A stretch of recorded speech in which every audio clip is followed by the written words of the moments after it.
My sweet brother. What have you done? Mary! Oh, no. Mary!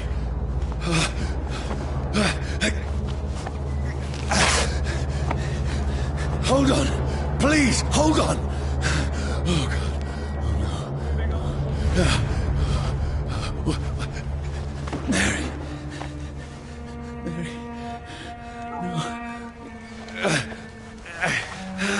No. No.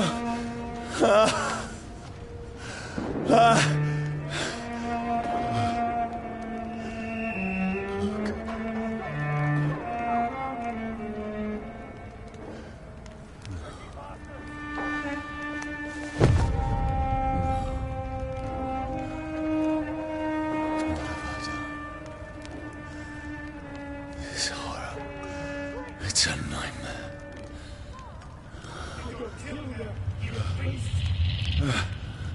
No! Please, a moment, let me explain!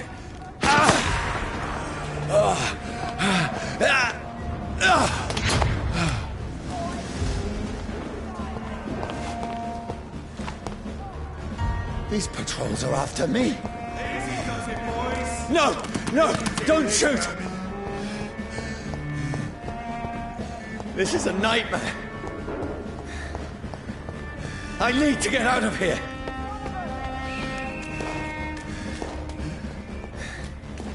This can't be happening. There's one of those vermin. No! Please, stop! I mean you no harm.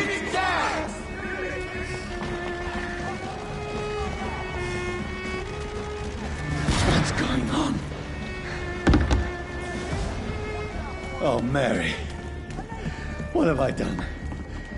What's all this about? Shit, where'd it go?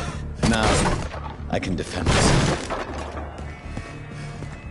Kill that thing! Over there! Who are you? Stay back! Sorry, but you left me no choice.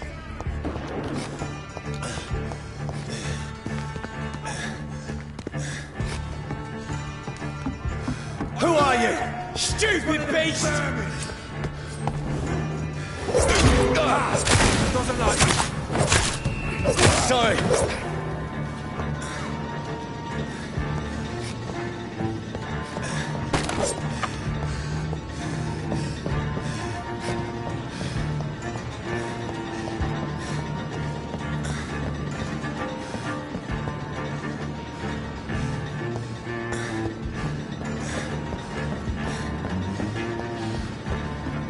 See them fancy clothes? No, This please, one's the top. stop!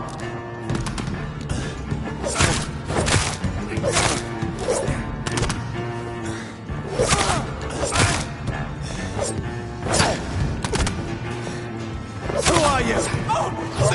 I'll take his head! What do you want?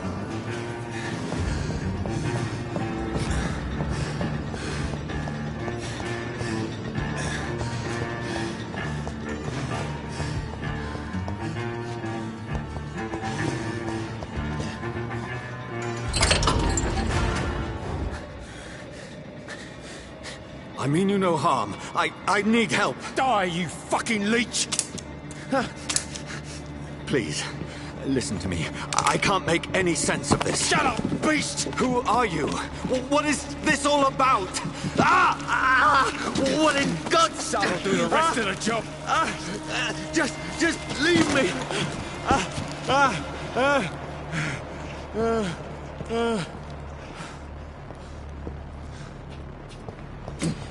The sun. It feels like it's burning me to the bone. I need to find somewhere to hide. Let me go!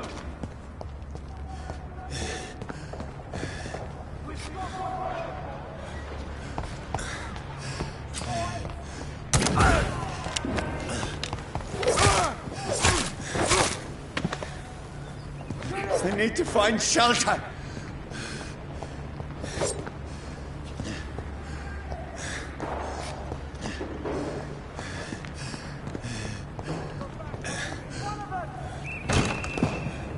Is anybody there? What is this place?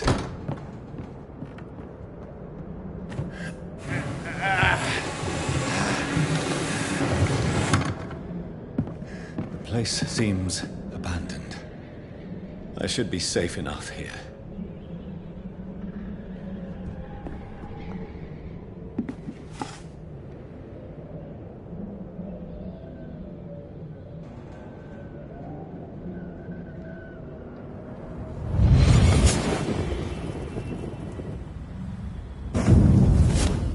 Brother, what have you done? Mary! Mary! Mary, I'm sorry. Whoever did this to us, I will find them.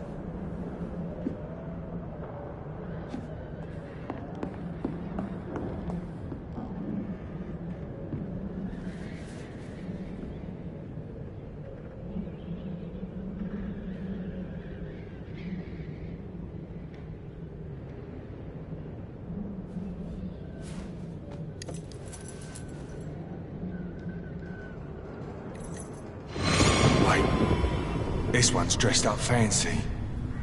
Let's run through his pockets. Picking the dead's pockets? Are you serious? I've still a rent to pay. He's got no more responsibilities. What's this? Gold watch. Beautiful it is. We fancy it and share the takings. I suppose we are undertakers. Now, give him an Eve.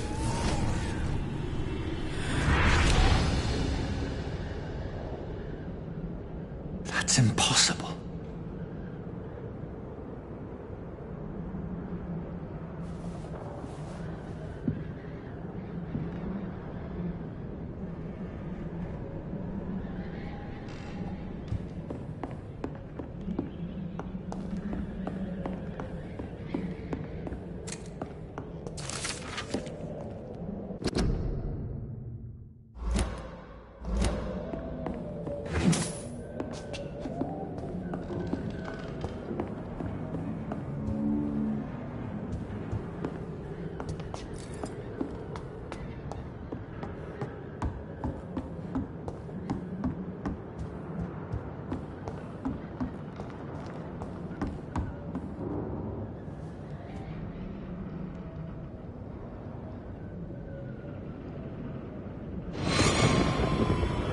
Dreams for the Red Queen that sleeps under crown stone, that she might linger longer, her eyes as white as a moon. Who goes there?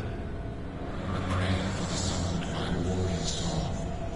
A child born from darkness must take scent of his. Who's there? Are you referring to me?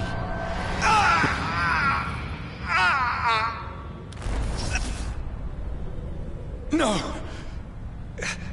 No! I still have so much to accomplish.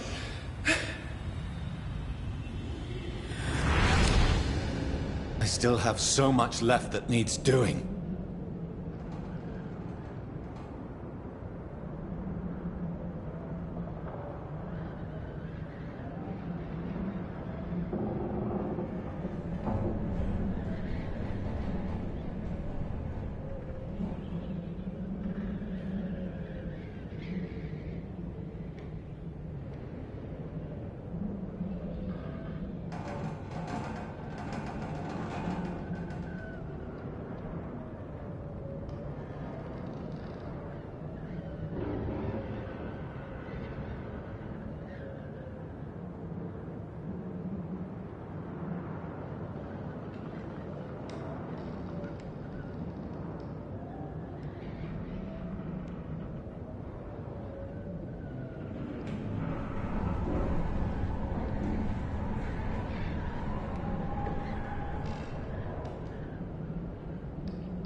Johnny, this one's lost. We need to leave. And now! No. There's time. I can save him. That's the enemy coming! The orders are to evacuate the hospital! Done. He'll live. And now what? We fight. Killing is a hell of a lot easier than healing.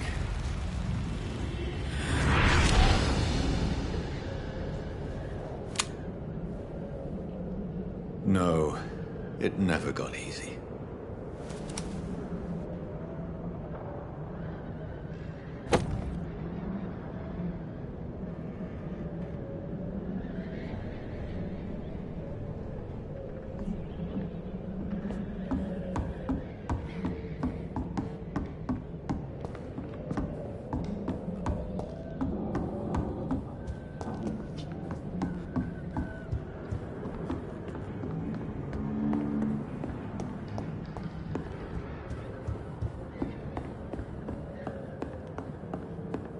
The sun is high. I cannot leave now.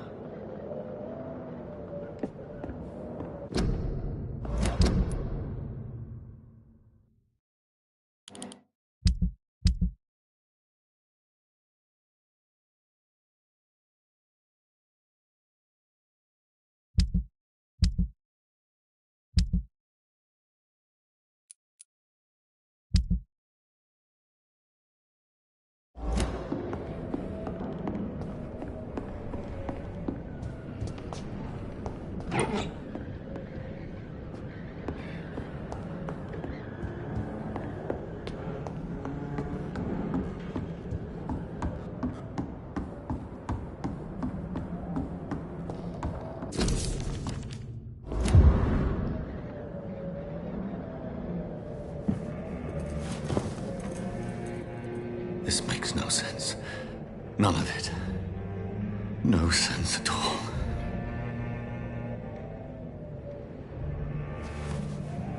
It's a nightmare. That's it.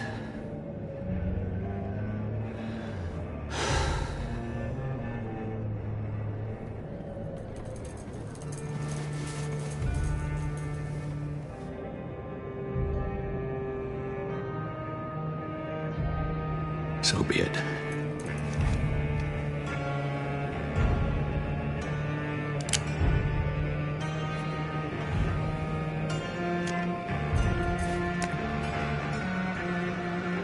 Rational thinking only.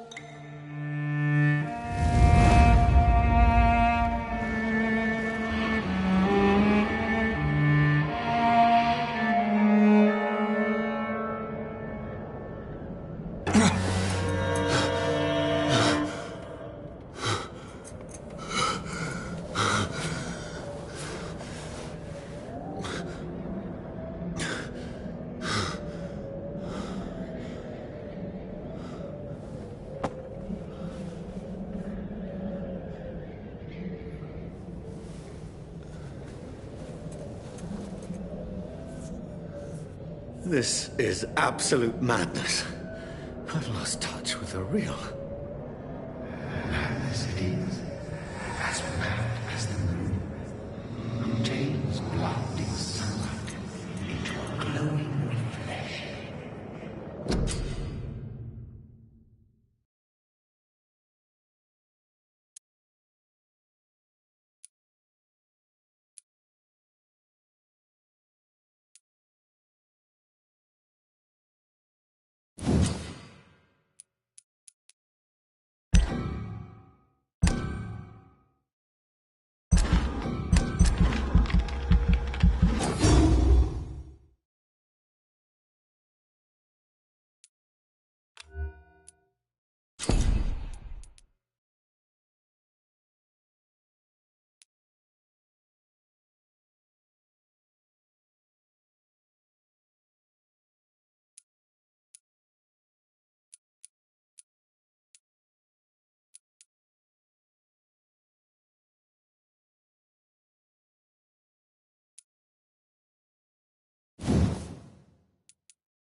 in my head.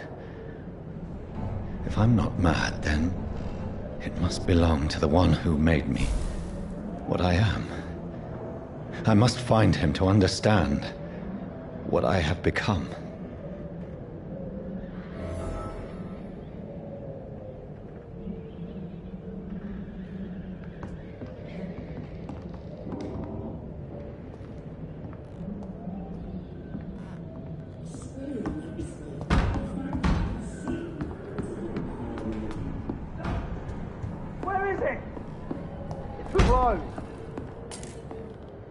These people want me dead.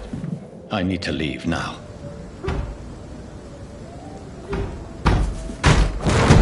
Here's the leech. Here!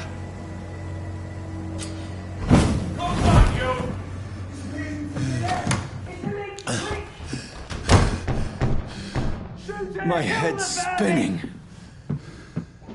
Oi! Come out, you coward! I cannot enter. Clever fucking beasts!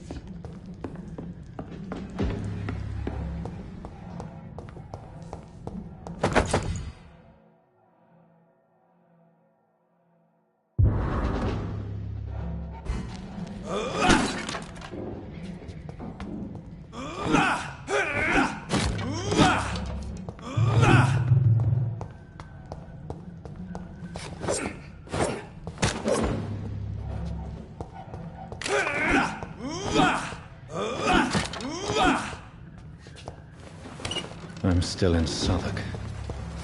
I must reach the West End. Go back home.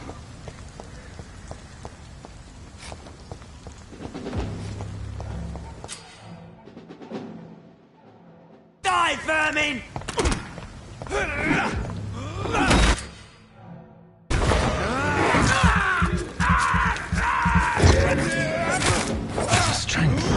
A strength I never knew I had. It's dead, all right.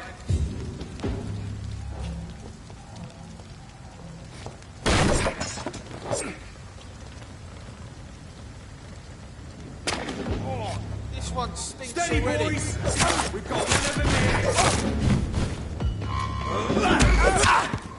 This shouldn't be possible.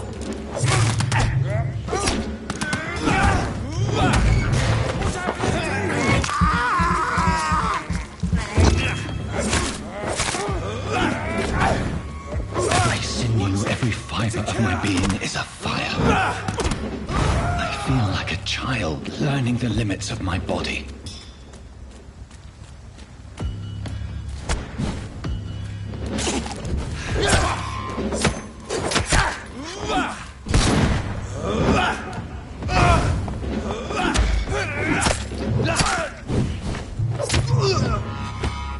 My strength, my reflexes. I'm not human anymore.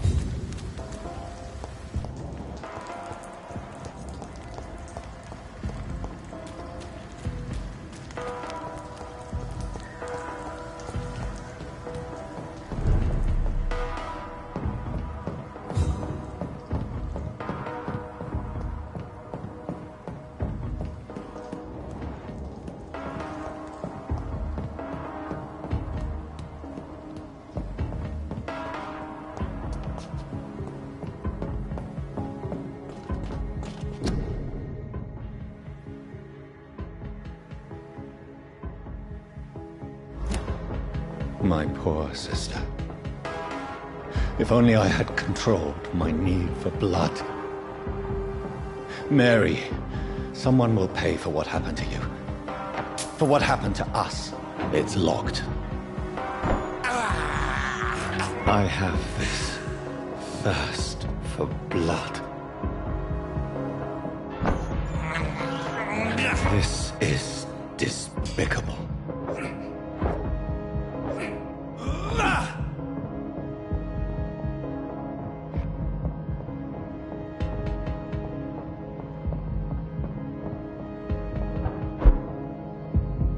The dizziness from the jump. I can now control it. It's locked, all right.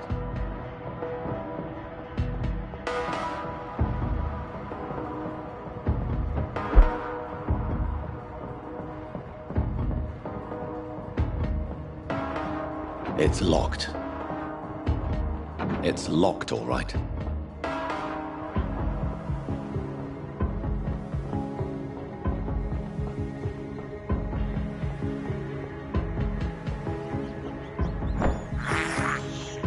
I can't believe I'm doing this.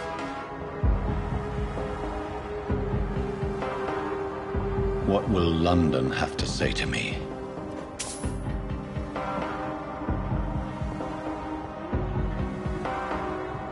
It's locked.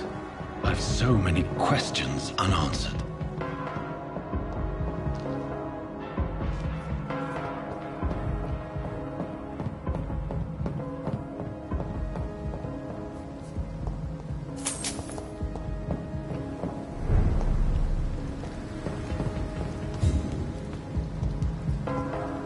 Another corpse. Have the very streets of London become a mausoleum?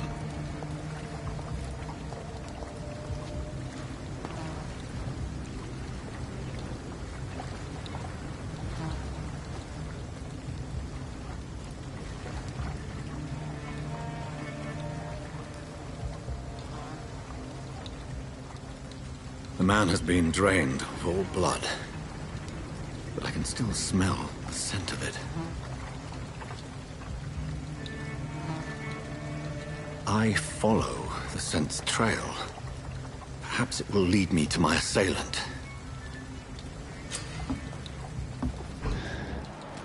Fresh blood.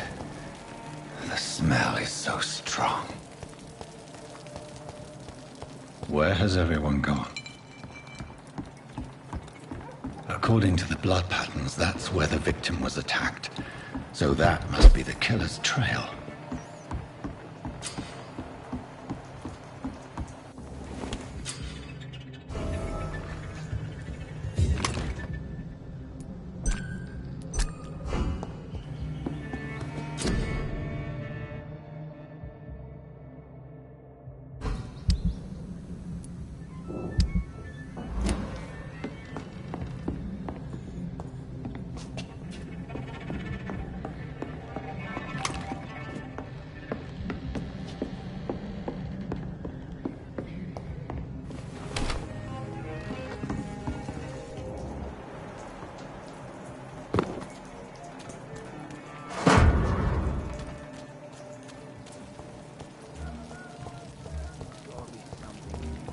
At last, a little life. I cannot enter. Whoever he may be, the killer recently entered this bar. Are they stupid or something? Maybe some of the locals saw him.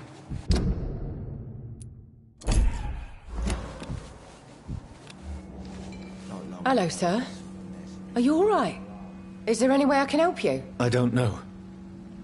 Maybe you could just talk to me. Maybe you prefer to speak with Tom, then. He's more agreeable talking to strangers.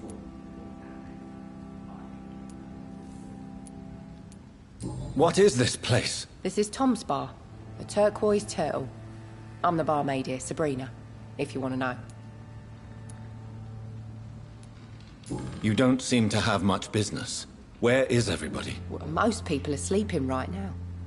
And those that are awake tend to avoid going out. What with the murders and all.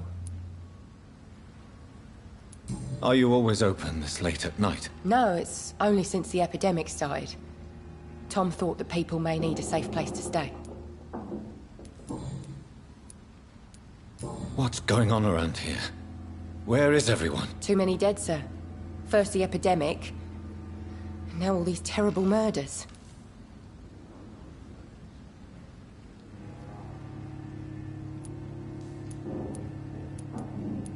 The murders? What can you say about them? Bodies found in the streets every morning. Drained of blood. It's just horrible. Some say the sewer dog is back. The sewer dog? What's that? No one knows. People have always disappeared around these parts. The ancients say it's the sewer dog coming out to feed. But now he's killing in the streets. What have you heard about the epidemic? There's a Spanish flu. Yeah. Killed so many last summer. Thought we'd seen the last of it. Dozens dying every week. Are the authorities doing anything? Nothing. There are so many quarantine zones in London now. It's gotten really hard to travel across town.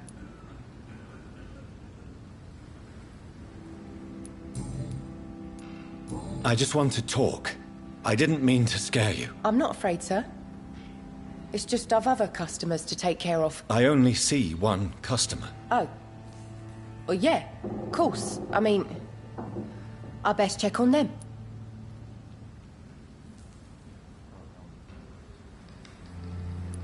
I'll leave then. Thank you.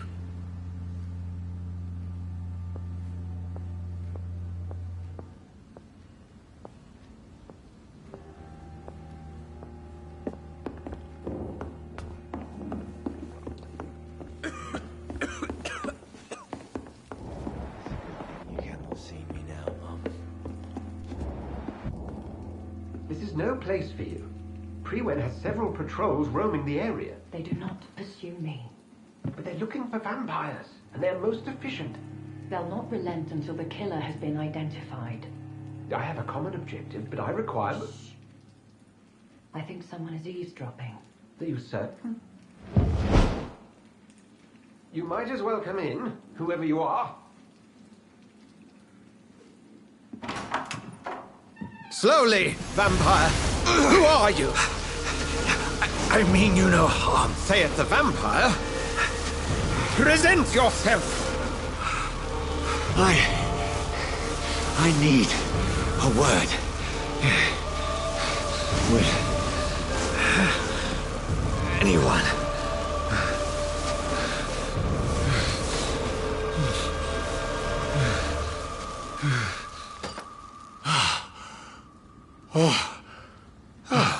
Well, that's something I can do for you.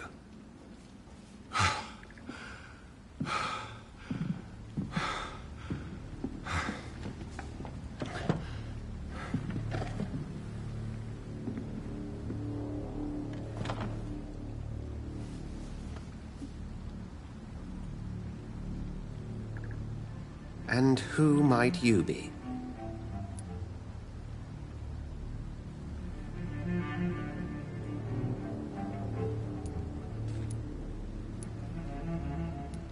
Tell me, who are you? First, tell me what you want. Then I may tell you. That's none of your concern. Sir, you have entered my room in the middle of the night, pale as a corpse and shaking like a tree. So please, indulge me. Someone is molesting people. In fact, killing them. Biting them. The calling card of a vampire. Like you.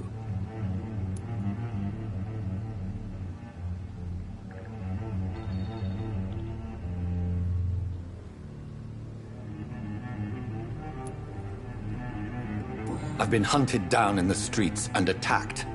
I'm a victim here, too. I believe you. Then if you are not a vampire, who or what are you? Dr. Edgar Swansea of the Brotherhood of St. Paul. I am performing an independent investigation here in an attempt to understand precisely what is going on.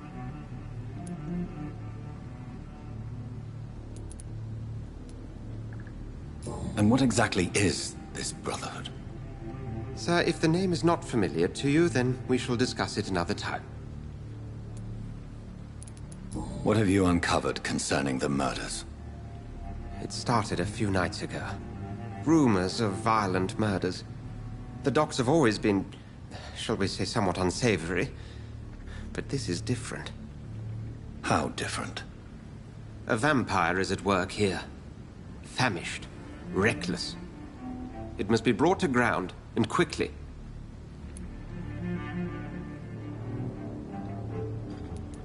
I heard another voice, that of a woman. Who were you talking to? Ridiculous. I've no idea what you're talking about. Something tells me not to trust you. Then the feeling is mutual.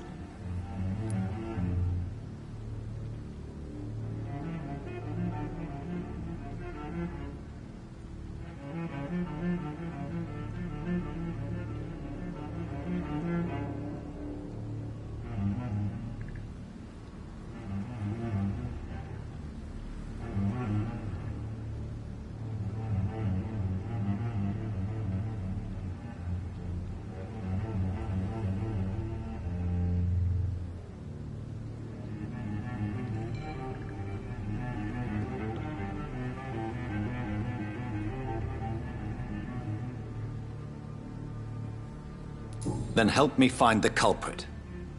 I may. If you'll first tell me why you opened this door. I followed a trail.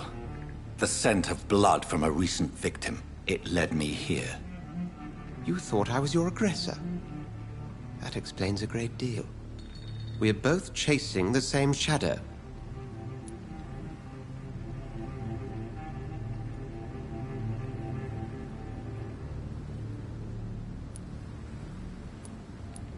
Perhaps. This is all new to me. I'm not even certain what I'm looking for. You should let me handle this affair. You've no idea what you're up against. No. I will find the monster. He is mine. How will you do any better than I? But then let me ask you this. What are your intentions if you find the killer?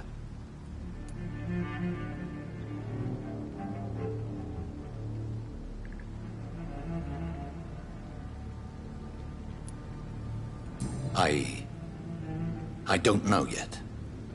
Then I can only wish you good hunting. And pray we shall meet again.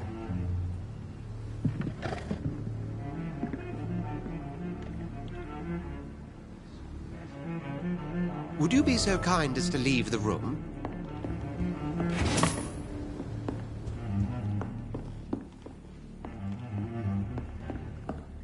If Swansea is not my attacker, it means somebody else came here tonight. Good evening, sir.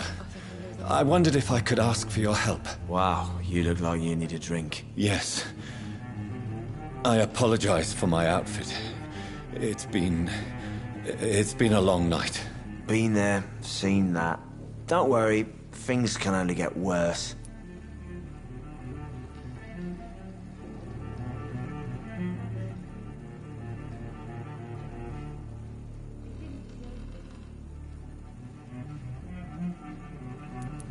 Has anybody entered the bar recently? Can't say. Sorry. I spent the night making love to that gorgeous bottle, see? This is important, sir. Are you sure no one has come in here in the last few hours? I don't know and I don't care. This is a free country. People still have the right to come and go, don't they?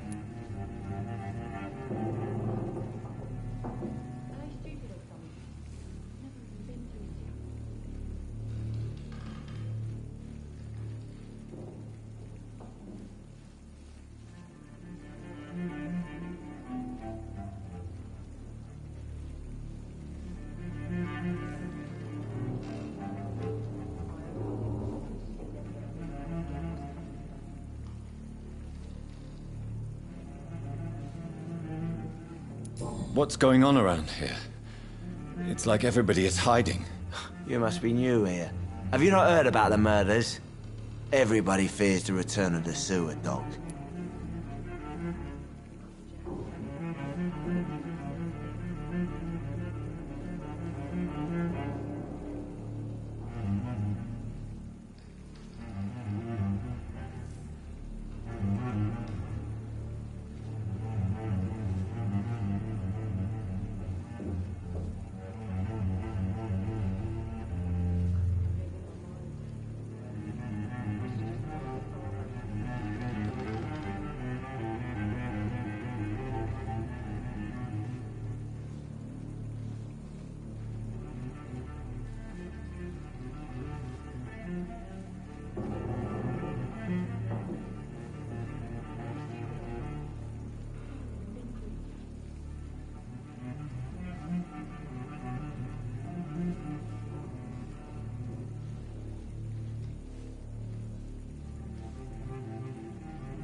Who is this sewer dog? It's the local bogeyman. Convenient answer for every crime that happened for decades. You murdered someone, blame the sewer dog, eh? You make it sound like it's a fairy tale. People will always believe in monsters. It's easier than accepting their own darkness. we can all be monsters. I'll leave you to your bottle, then. My God, sir, you look like Jonah's whale just spat you out of hell. Can I get you a drink? No, thank you. I'm not thirsty. Well, grab a chair and get some rest. This is going to be another long night. Goodbye, Mr. Watts.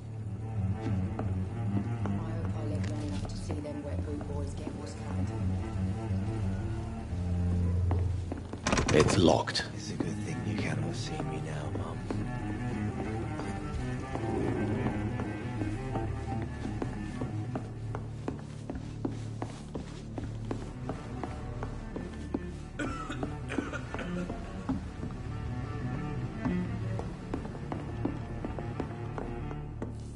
Evening, sir. Not long. Can I help you? I have a few questions for you. Well, if you must. I spoke to Dr. Swansea. He's not the man I'm looking for. Now, I want the truth. The truth? What do you mean? I suspect that someone else was here tonight, and I don't think Tom wants to tell me about it. I'm just the barmaid here, okay? If Tom says you're the only visitor we had, then you're the only visitor we had. I can feel your fear, madam. Please, tell me what's going on. It's Will. William Bishop. He came in here earlier tonight and he... Well, I thought he was going to clock someone. Why are you so afraid? I mean, his skin. His hands.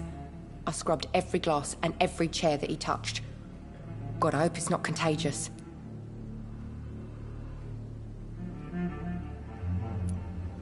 What happened tonight? He was dead drunk, as usual. But my God, his eyes. His face. He must have caught something awful. He shouted and cried. It was terrible.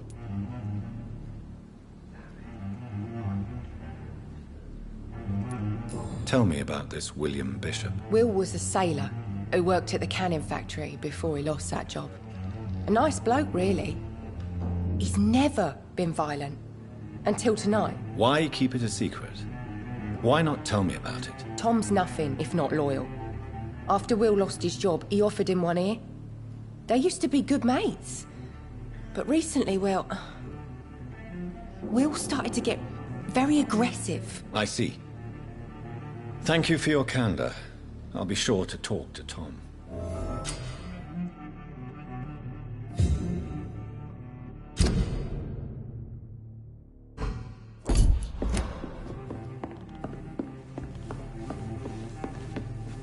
Welcome back. Did you find what you were after? I can't say I have. Are you sure no one else came into your bar before I arrived? Hey, I told you, you were the only other stranger I've had.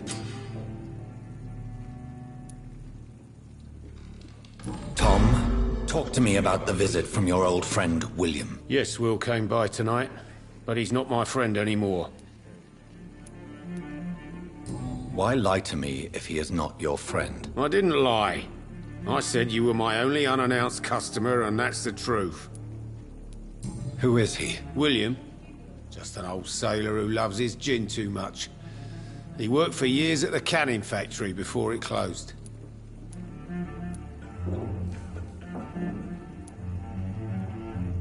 How was he tonight? Was he different? Sicker than usual, perhaps. He whined and mumbled about how mean people were to him and how he'd like to talk to me outside, and then he left when I refused. Is he dangerous? Yeah. Like many drunks, he's all bark and no bite. He can barely stand up most of the time. I need to find him. It's a matter of urgency. Do you know where he is? You could try his boat. It's up by the North Pier. He sleeps there when he's too drunk to get home. Please describe him to me. What do you expect? He's a tall, sick bastard with a bad rash and torn old clothes. William used to be strong. Now he's a mess. Thank you, Tom. If you see him, tell him I don't want him back here unless he cleans up his act, okay?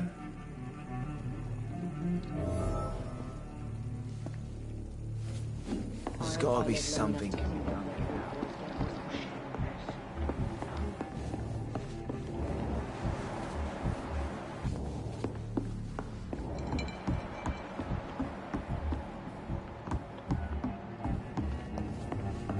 It's a good thing you cannot see me now, Mum.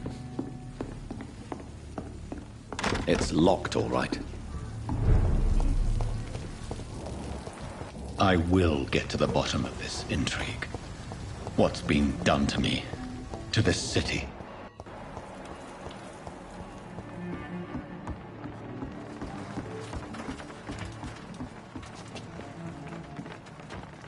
The body is still warm.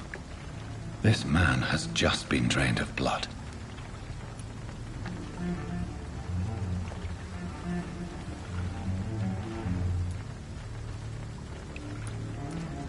This corpse has been dried of its blood, just like the previous victim. This man was armed. He tried to defend himself. What's this? Some sort of note. Blood and empty gin bottles. This bishop fellow is something of a heavy drinker. There are blood splats on the other side of the canal. I must reach that barge.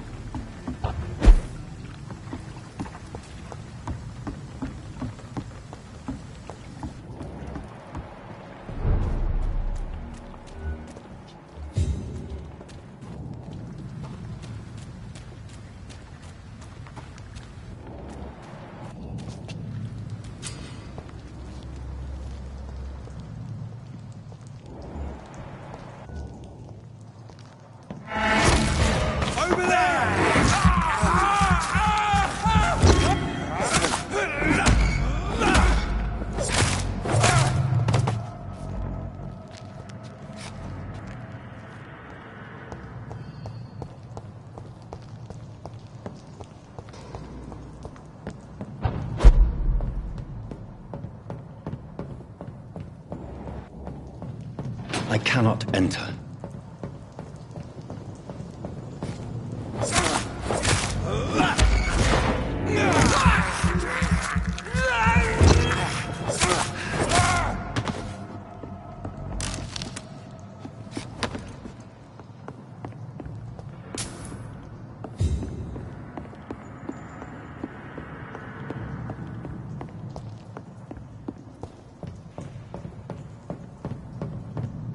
It's locked.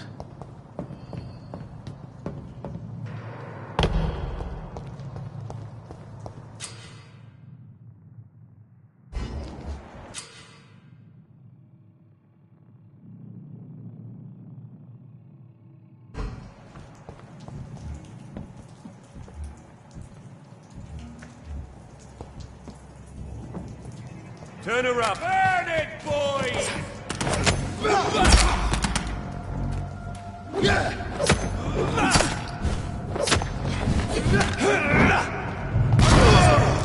There's one of them vermin!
Please, sir. I'll let you through.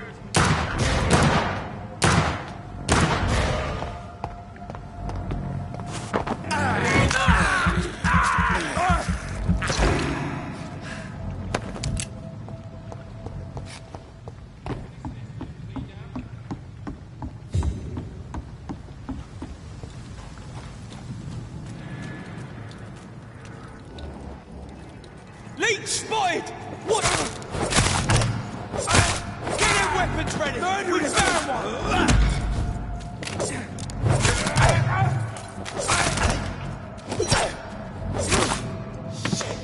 You'll pay for that!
I cannot enter.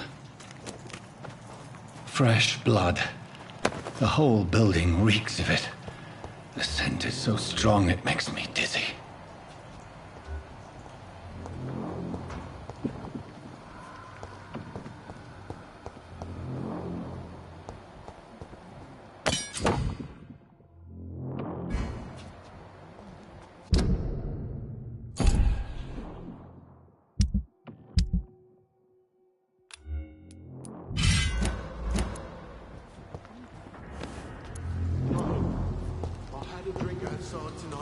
It's locked.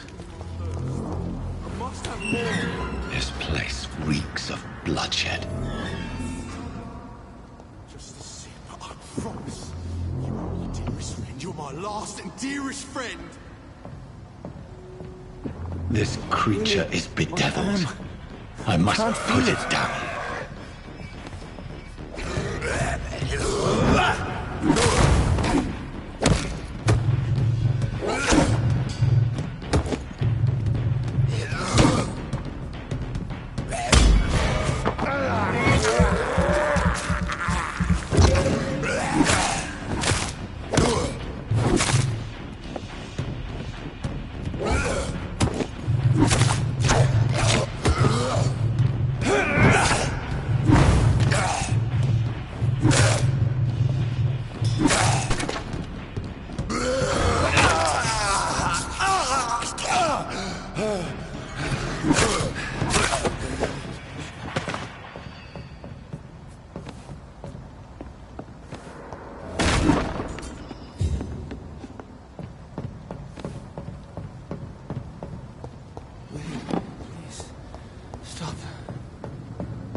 William was an honorable man. I could have saved him. Mr. Hampton, are you in there? I knew him well, another lost soul, a kindred spirit. Sir, listen to the sound of my voice. I'm a doctor. You're suffering from shock. I must return to my flock. They'll stray without me.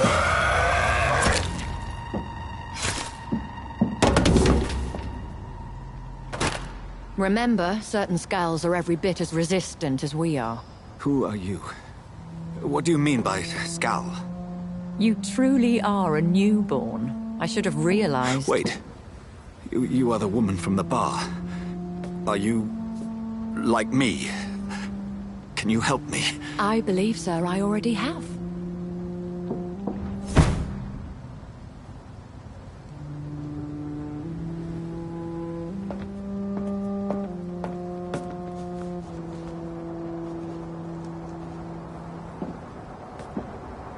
By George and the Saints, you've solved the mystery of these terrible murders. Patience, good fellows, I've come to offer help. Just give me a moment to secure my boat. We can leave this awful place. William was not the evil man they claimed. He was just taken by the thirst. He needed his drink. This man requires medical attention. We'll see he gets to the nearest hospital. No, please, I must tend to my fold. My flock needs me. There, sir. Go with the good Dr. Swansea. He's resourceful, and I'm sure he'll take good care of you. You'd best come as well. The sun is soon to rise, and you'll need a place to rest. I just need a moment. If I can learn something about what has happened to William, I'll be a step closer to understanding what happened to me.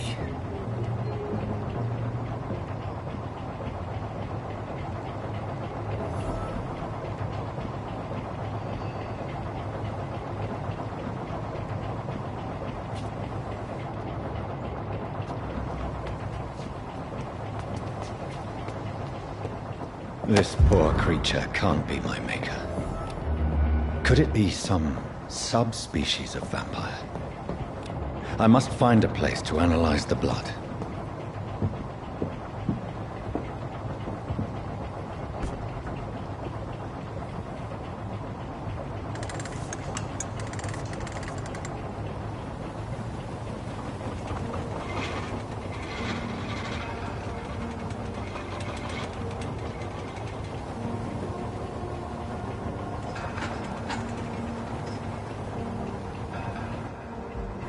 Where are we headed?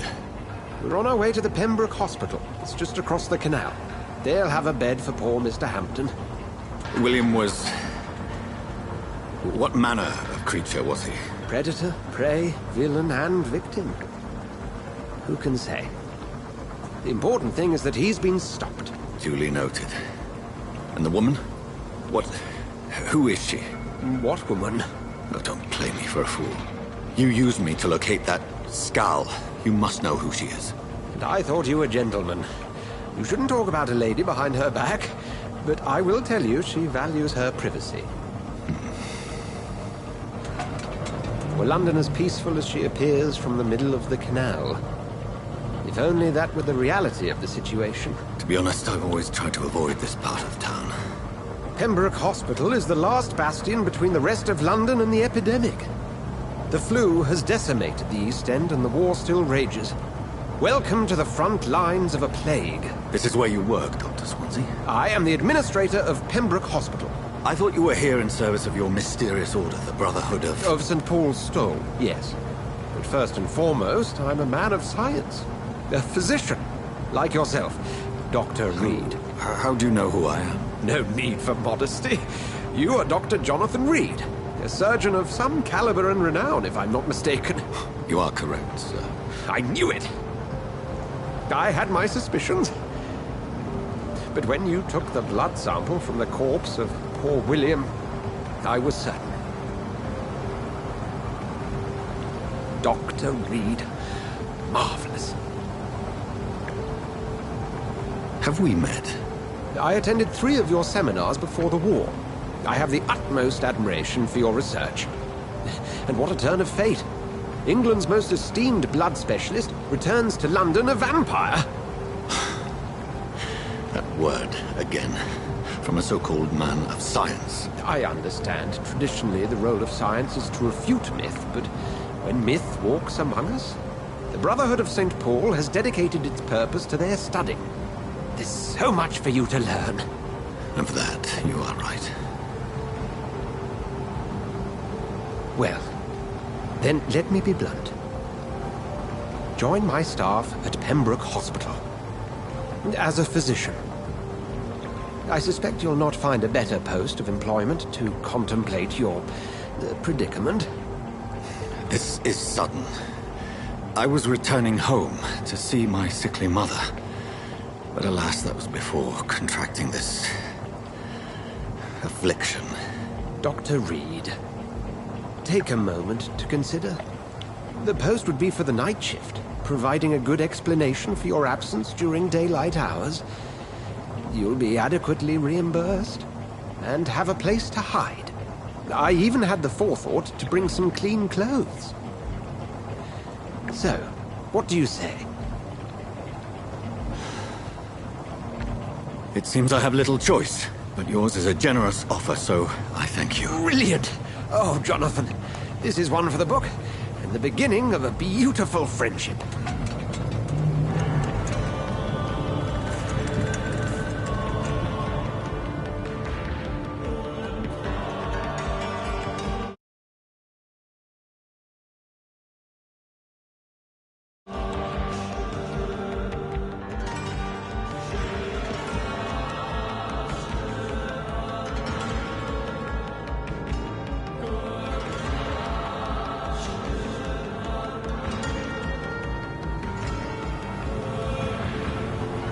Dr. Swansea, thank goodness. I was beginning to be concerned. Worry no more, Nurse Crane, for I bring good news. Oh, Doctor, what a night. We lost 2 more patients. Nurse Scow said she couldn't take it anymore and resigned. Yes, well, I'll make a new rota in the morning. In the meantime, find a good bed for Mr. Hampton. Be sure to pay attention to his needs. Of course, Doctor. Oh, and Dorothy? Yes, Doctor? Dr. Reed here has just returned from the front. He served King and Country and will be joining us here at Pembroke. We're very lucky to have gained a surgeon of his talent, and one so experienced in blood transfusions. That is good news indeed, Doctor. Oh, yes.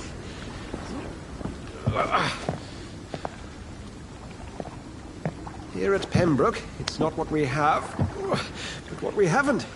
It's only thanks to Nurse Crane and the staff that our ship doesn't sink. If you have any questions, just ask her. Duly noted.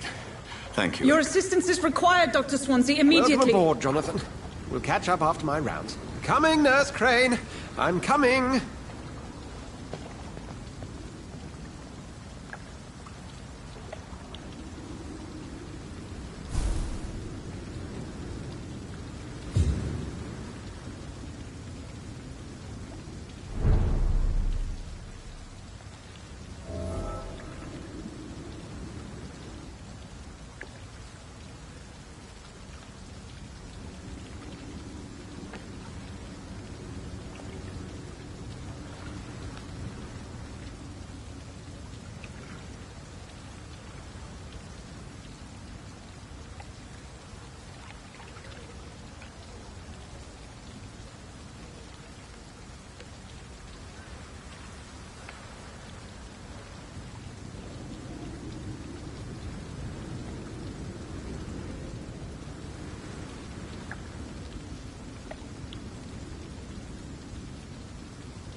I'm sorry, Jonathan. Mr. Hampton needs me right now.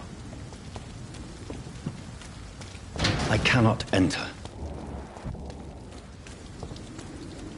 Come on, you bastard! You can do better than that! Nah! It's my turn!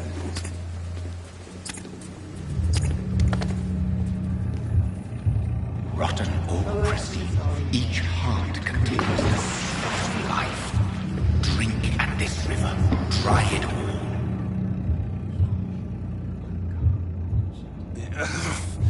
Oh, come on, you bastard! I won't bite! Sir, please! You've lost too much blood. Calm yourself. You think I didn't notice? Stop your staring and get me to an hospital, you arse!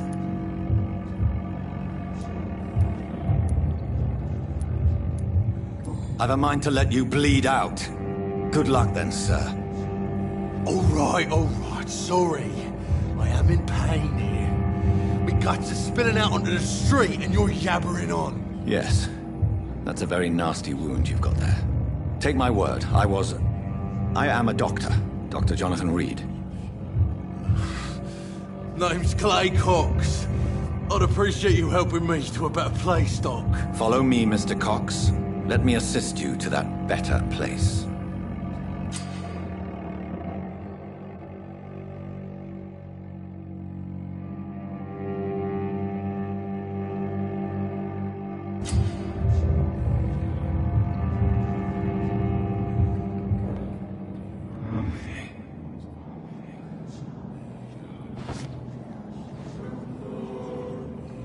Bring this fading light into the shadows. Dance with him the dance of life and death.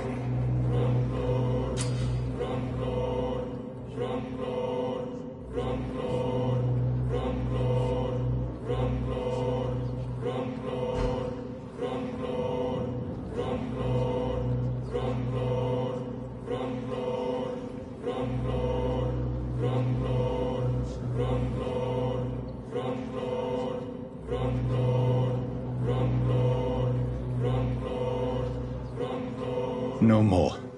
Not tonight. Not like this. I will not take another life.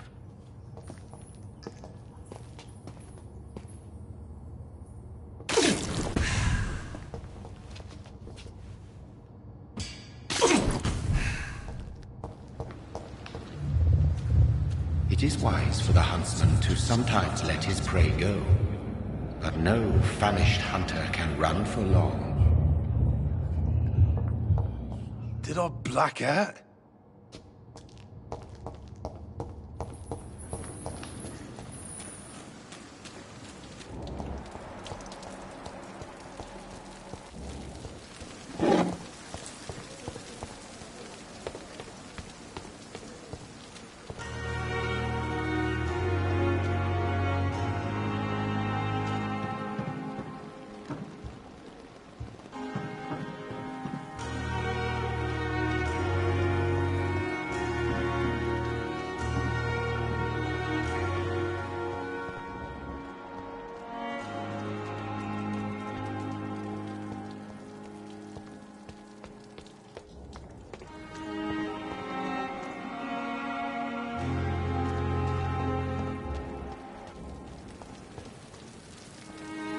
Doctor, where have you been?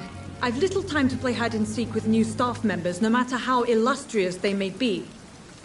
I found a wounded man by the docks. He answers to the name of Clay Cox. He requires urgent medical attention. Already making the rounds? That's the Pembroke spirit. I'll ask our porter, Milton, to bring him back immediately. Thank you, nurse. What can I do for you? Dr. Swansea insisted we provide you a quiet office. You'll find it on the second floor with your name on the door. Thank you. Nurse Crane, isn't it? Yes, Dorothy Crane. Welcome to Pembroke Hospital, Dr. Reed. Your office has been prepared.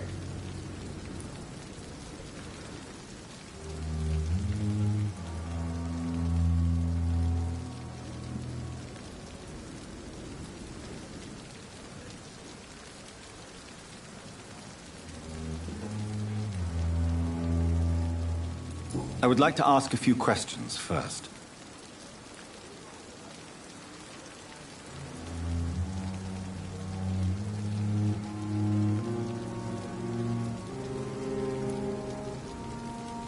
And Mr. Hampton, the patient we brought in, how does he fare?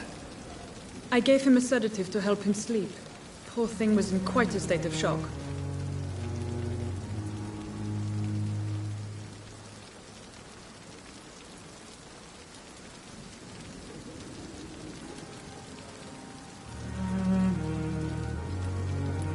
What kind of man is Dr. Swansea? Well, you accepted the job from him. I thought you would have known about your employer.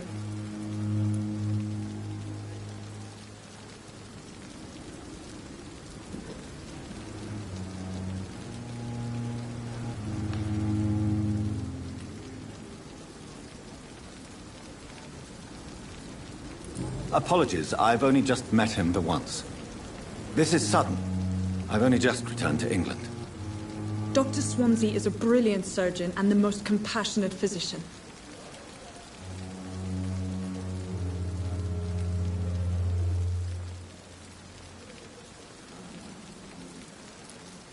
It's right to assume Dr. Swansea knows far more about me than I do about him. You'll get to know him soon enough, and better than me. The administrator has better things to do than mix with us.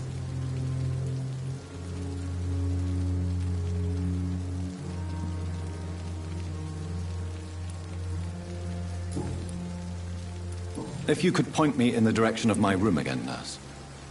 Second floor of the hospital, left after the stairs. It's the last vacant office at the end of the corridor. Thank you, Nurse Crane.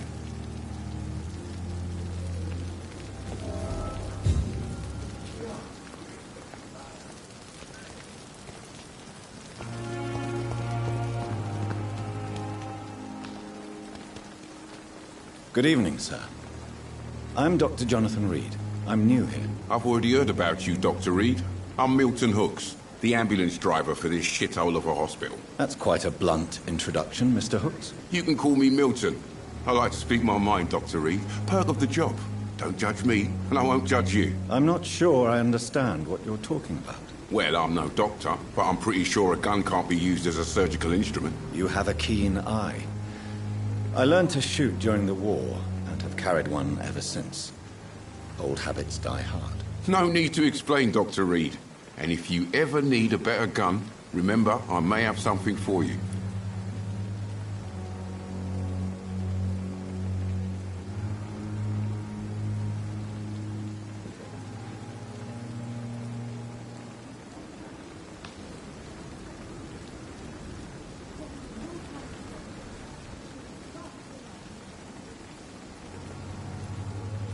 I'd like to see your goods. Wise choice, Dr. Reed. A reliable gun is what everybody needs these days.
Dr. Swansea is right. This place seems perfect to conduct my research. You disgust on every street corner. Good evening, sir. Can I help you? Unless you're here to fix my face. No. I don't think you can help me. I'm Dr. Reed. I've recently taken the position of head surgeon here. War injuries, am I right? You guessed right, Doctor. German shell took my pretty little mug right off. But they still call me Thomas Elwood.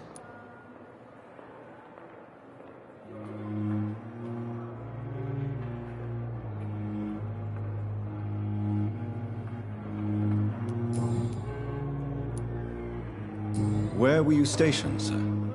Did you serve for long? I really don't want to talk about all this shit. No offense. I was pushing too much. I served in France myself. I just wanted to know what happened to you. You were an officer, weren't you? Then I doubt we fought the same war, sir. No offense.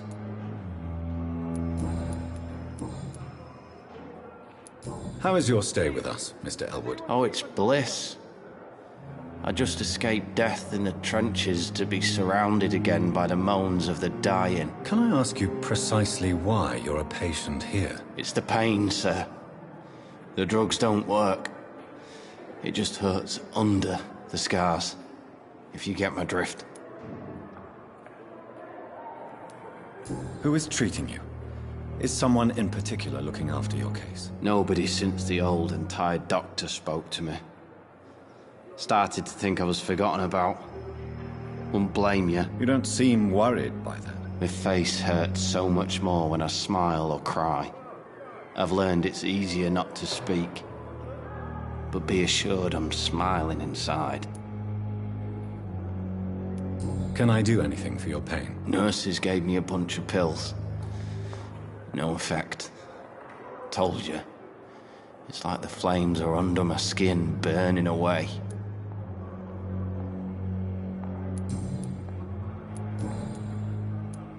Goodbye for now, Mr. Elwood. Damn. The pain. It's here again.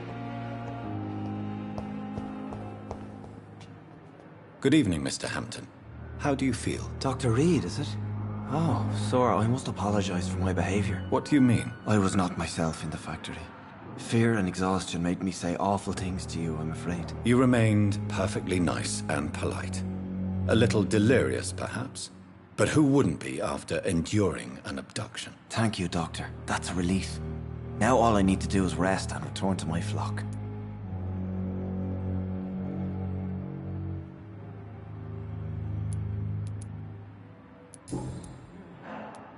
Do you know Tom Watts, the bartender from the Turtle? I met him before I found you in the canning factory. Tom? Yes, of course. Always the helping hand, good old Tom. Without men like him, corruption and despair would have wiped out the East End long ago.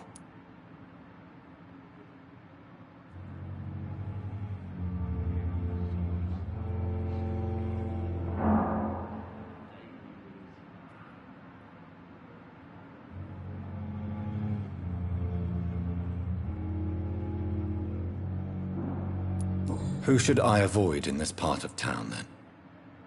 Any particularly evil figures? Not really. Most men and women are just doing their best. And it's not my habit to speak ill of people I know, Doctor.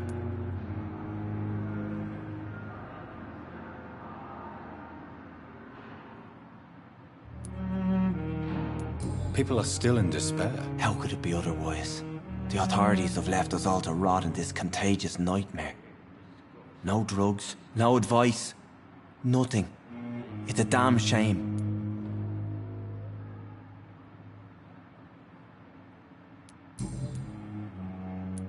How did you end up in William Bishop's den? I had received alarming news about his recent behavior. I went to his place and he refused to let me go.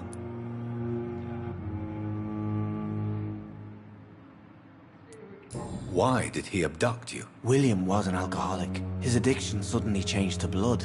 I don't know why. Just like a patient I met here. This Miss Hawcroft. You dared to enter this awful place alone. You're a hero, Mr. Hampton. Or a fool. I'm just a man trying to help his friends, Dr. Reed. William Bishop was a conflicted soul, searching for light. What is the general situation in the East End docks? The situation has always been tough, with a lot of tensions between the gangs and the dockers' trade union. The wet boot boys are very nervous since they lost their leader.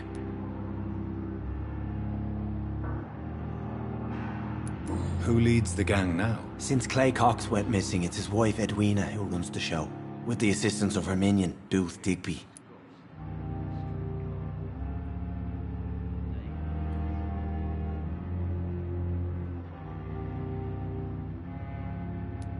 Has the gang been threatening you? Ah, no. I've had this nickname for so long, you know, the sad saint of the East End. No one dares to bug a saint, not even criminals.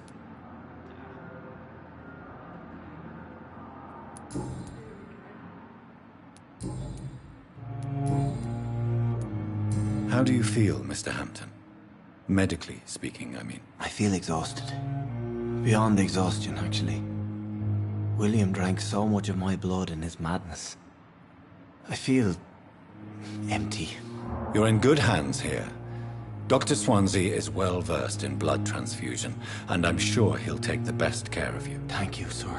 I believe all I need is rest, and then I can go back to the people who need me. What do you do for a living, Mr. Hampton? I can't help but notice the cross around your neck. I manage a night asylum for the poor and homeless of the docks, and I try to guide the lost and hesitant on the right path to our Lord.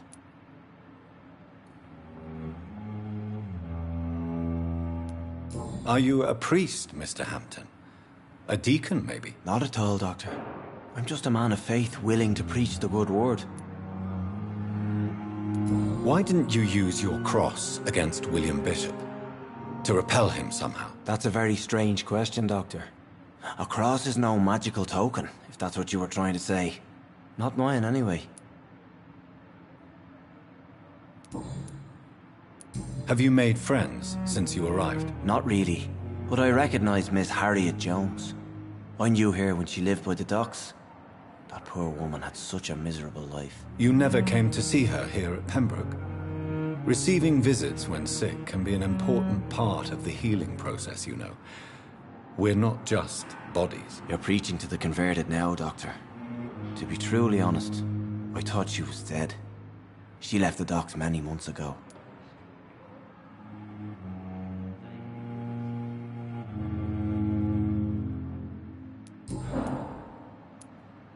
Goodbye, Mr. Hampton. We'll talk again later.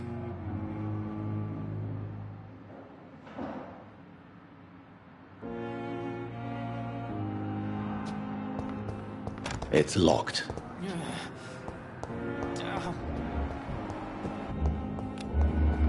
There again.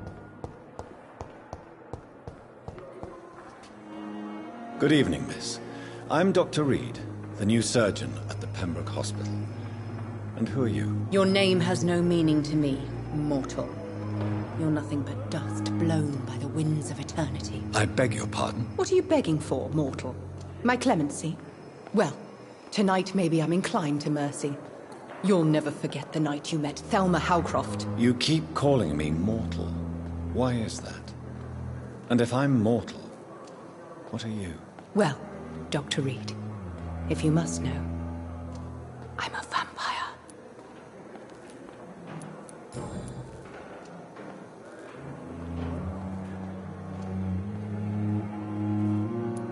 And why do you believe you're a vampire? I don't need to believe anything. It is what I am. It is what I feel within this hollow shell of flesh. Please, describe to me how you feel. What is it like to be a vampire? I can hear my body crumble from the inside as my flesh cracks and fades. I sense the last pulse of postulant blood within my drying veins. I need new blood. I see. Have you ever heard of Cotard syndrome, Miss Howcroft? Never. It's a mental illness discovered by a French neurologist named Jules Cotard. The affected patients are delusional. They believe that they are putrefying, that they are dead, a ghost or a ghoul, or in your case, a vampire. Delusional, you say? Oh, sad and petty mortal. You can't even begin to understand the concept of immortality. And you think it is I who am delusional. Do you require my services, Miss Howcroft? I have no need for your medicine, Dr. Reed. Blood is the only drug I need. Do you require my services, Miss Howcroft? I have no need for your medicine, Dr. Reed. Blood is the only drug I need.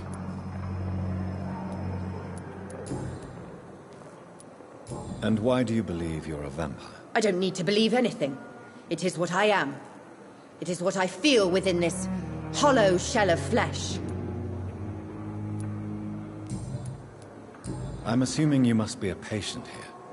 Am I right, Miss Howcroft? It's only a cover. To hide from my enemies. I can leave whenever I want. As a woman, a spirit, fog, or bat.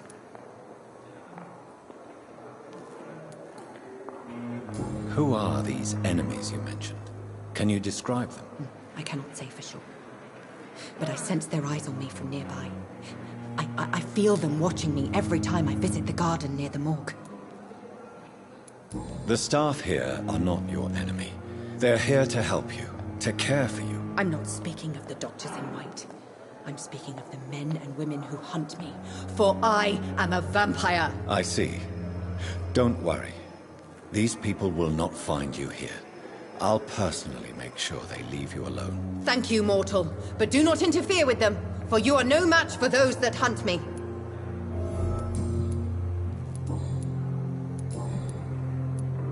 Who are you really, Miss Howcroft? I mean, apart from being a vampire. Is that not enough for you, puny mortal? What do you require? Proof of my powers? I'm curious to know who you were before becoming a vampire. No, such a long time ago, I don't remember. Centuries of unholy life can have strange effects on one's minds, you see?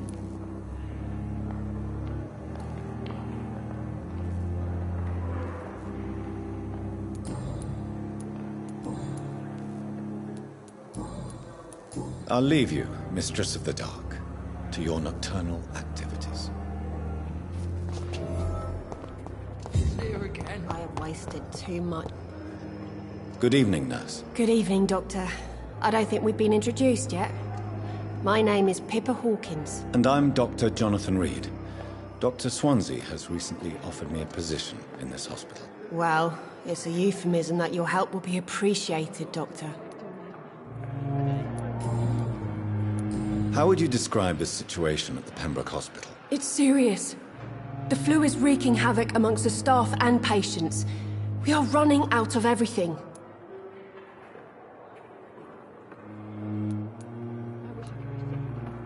Nurse Hawkins, the Spanish flu won't last forever. Even the Black Plague didn't kill everyone. I wish I could believe you. But what if this epidemic was worse? What if in the end, nobody was spared? You must get a hold of yourself, nurse. Sorry, I'm exhausted. No one has any idea when this epidemic will be over. How long have you been a nurse? Well, long enough to see that the epidemic is winning. And no matter how qualified you are, don't tell me you'll change that.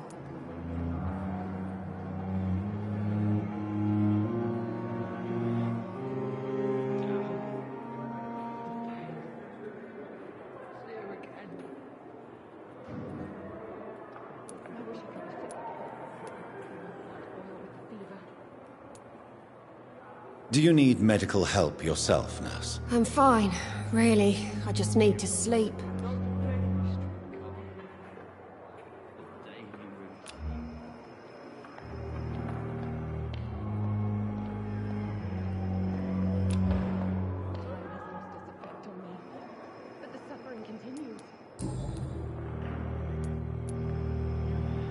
How long have you been a nurse? Well, long enough to see that the epidemic is winning. And no matter how qualified you are, don't tell me you'll change that.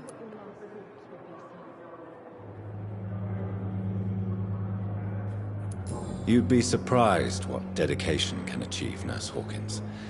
In medicine, sometimes we're just a test result away from a miracle.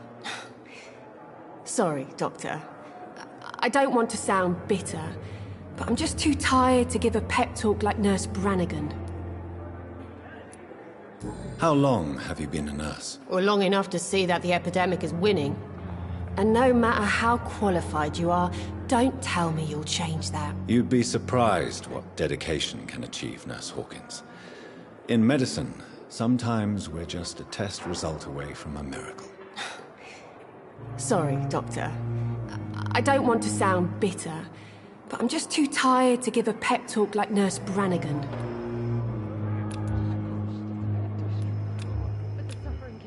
How is the Pembroke staff coping with the epidemic? Well, not well. Milton, the ambulance driver, is even more grumpy than usual, especially concerning doctors.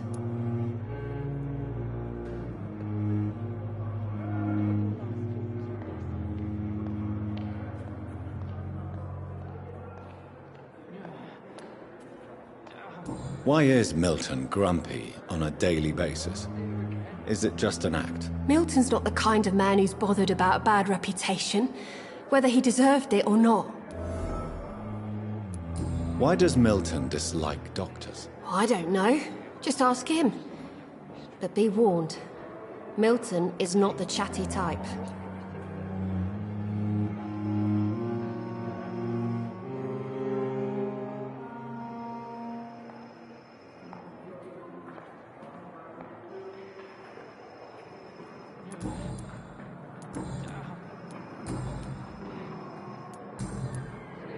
Goodbye, Nurse Hawkins.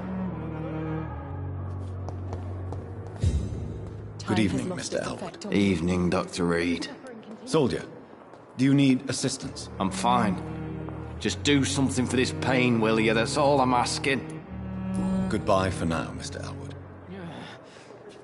Damn. The pain. Hello again, Dr. Reed. I feel better already. Can I go soon? Goodbye, Mr. Hampton. We'll talk again later. I wish I could be sick again.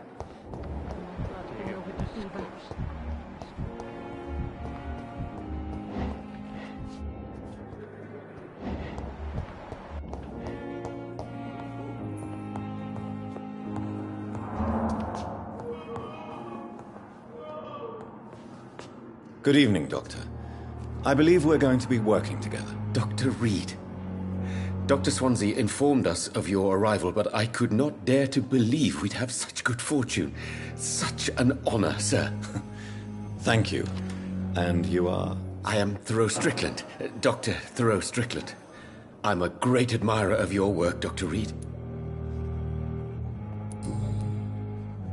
Please, could you tell me something about yourself? I'm a great admirer of your work concerning blood transfusion, Dr. Reed.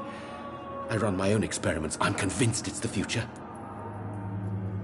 What made you choose to be a doctor? I'm not ashamed to admit you and your work have inspired me. I am honored to have the opportunity to work by your side.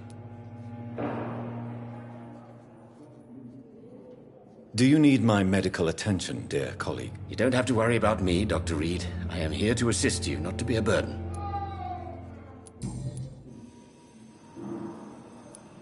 Please, could you tell me something about yourself? I'm a great admirer of your work concerning blood transfusion, Dr. Reed. I run my own experiments. I'm convinced it's the future. What made you choose to be a doctor? I'm not ashamed to admit you and your work have inspired me. I am honored to have the opportunity to work by your side.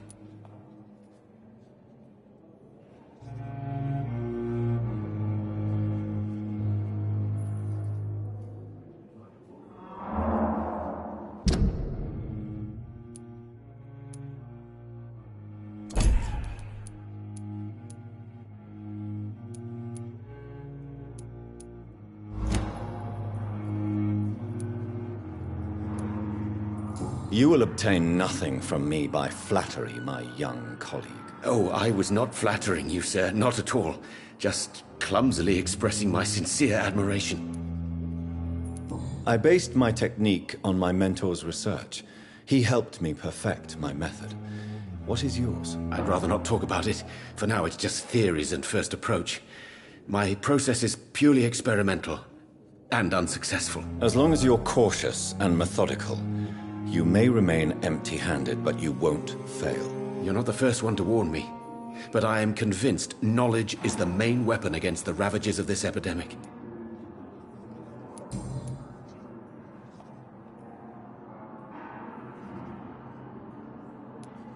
What can you tell me about the Pembroke? Well, it has always been an honor to work with Dr. Swansea.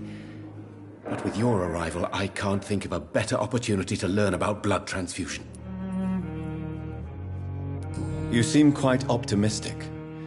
It's a rare and precious attitude in these difficult times. I'm convinced that this epidemic is a test of endurance and dedication for us men of science. Questions remain about our capacity to resolve the situation. True. Last summer, during the first wave of the epidemic, I used to joke with Milton about the extra work. We're not smiling now.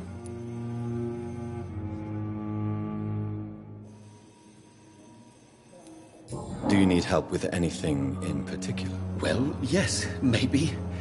I'm waiting for a batch of products I ordered for my personal research, yet my supplier seems to have vanished. Do you want me to play the errand boy for you? Oh no, Dr. Reed.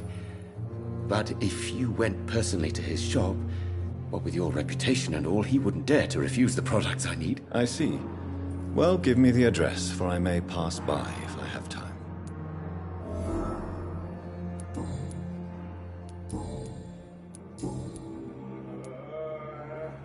Tell me more about your willingness to experiment with new medical techniques. Harvey Fiddick is a patient suffering from a severe injury that could cripple him if not treated correctly. I'm convinced your blood transfusion technique could help him. What is it you really want? To save him, or to prove your point? Fair question. I want nothing but to save my patient, Dr. Reed. Especially since I know Mr. Fiddick's story. This personal involvement could also appear to be a lack of impartiality. You must know that a good surgeon must remain neutral. I agree. But that does not excuse Dr. Ackroyd's behavior. A man who did not even take time to converse with his patient. Do you think keeping his distance was a mistake? All I know is that I'm taking care of human beings with desires, hopes, and fears. Not some biological machine comprised of blood, bones, and flesh.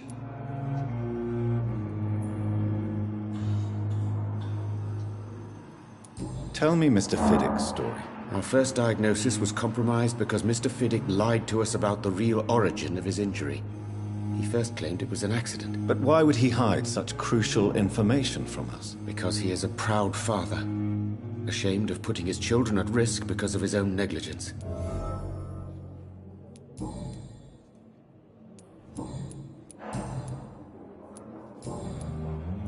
Goodbye, Dr. Strickland.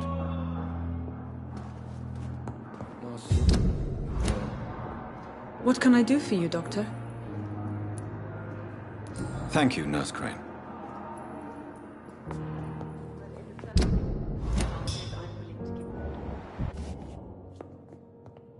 Good evening, sir.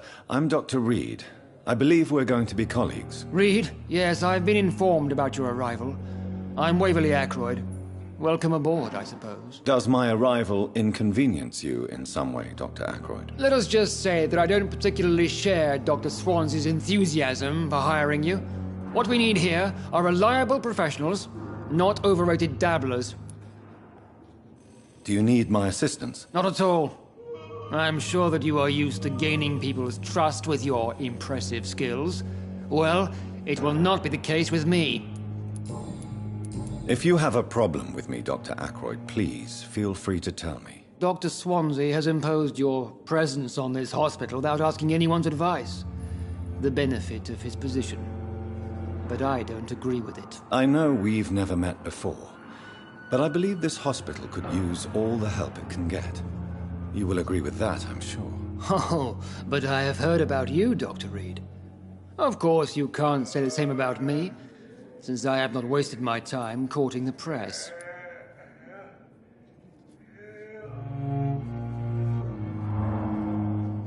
You are going to change your tone with me, my dear colleague, and very quickly. I don't think so. Perhaps you think yourself protected by Dr. Swansea, but I am still a free man, and I will speak to you the way I want. Since your tenure in this hospital is longer than mine, perhaps you can tell me more about this place. Let's just say I'm tired of the carelessness around me. I have always respected the skills of Dr. Swansea, but over time his enthusiasm has become displaced. Carelessness? Exactly what are you talking about? We're here to save lives. The people who trust us are not volunteering for experimentation. They're here to be healed. I don't intend to run any radical experiments, Doctor. Even if I, as as any good practitioner should, express an interest in pushing the boundaries of medical research. Modern medical methods were created through audacity and ego. But there are rules in our line of work, and they're here to protect our patients.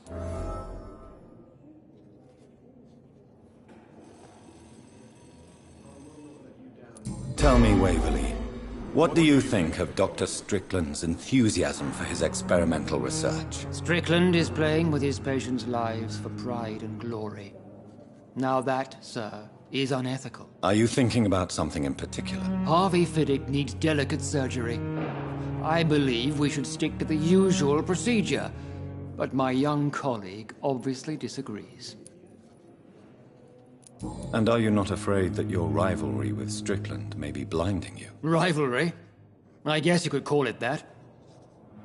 But I will never be childish enough to let my personal feelings affect my judgment. Why do you wish to lead this surgery? I strongly believe that Mr. Fiddick should not be butchered to test an unproven procedure.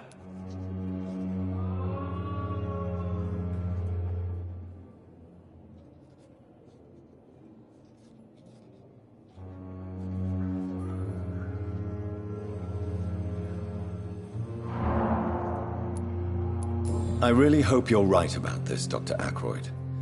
I'm trusting your judgment on this. I'm not the kind of man who runs away from his responsibilities, Dr. Reed. There is no need for you to be looking over my shoulder.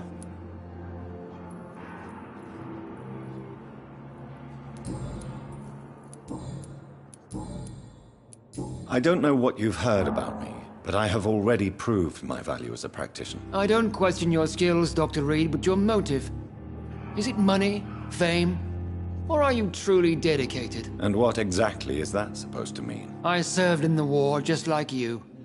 But unlike you, I did not use the wounded to play the modern sorcerer. Be careful what you insinuate, Dr. Ackroyd. I only want you to admit you used those men to improve your theories.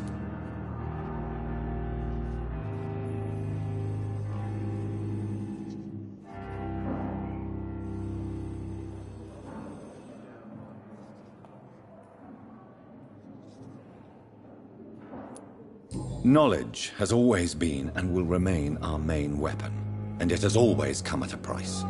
And personal initiative. It is not a question of initiative, it is a question of integrity.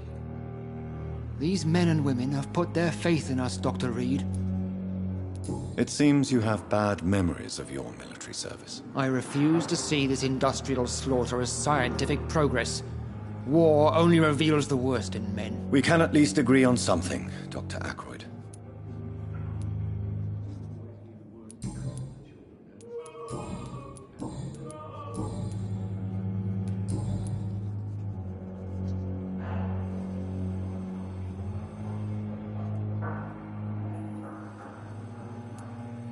Thank you for your time.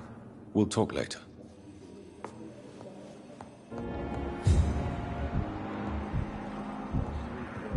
Circumstances, I'm willing to give them the benefit of the doubt.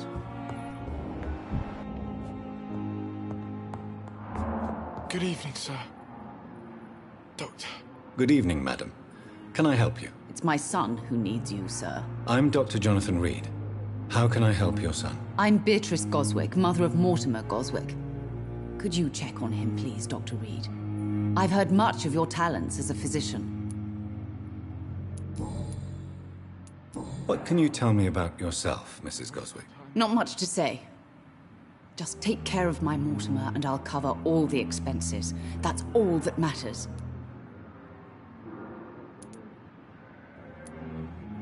May I ask if you have an occupation, Mrs. Goswick? I'm a teacher by profession. I teach young women who are more ambitious about their futures than their families. Are you really that rich? Most of the patients here are of a more humble origin, if I may say so. Yes. Thanks to my husband. May he rest in peace. I can cover any needed medical expenses.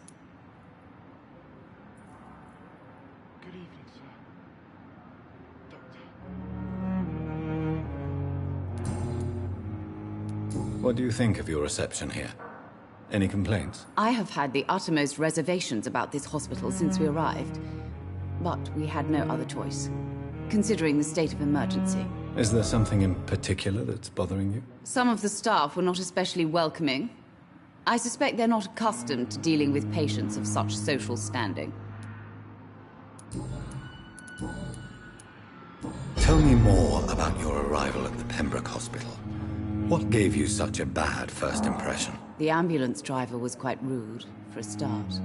And that nurse, Miss Hawkins, seems to have quite a dubious attitude. What do you mean? She managed to secure a bed for my son despite the epidemic. It was a relief, but it wasn't cheap.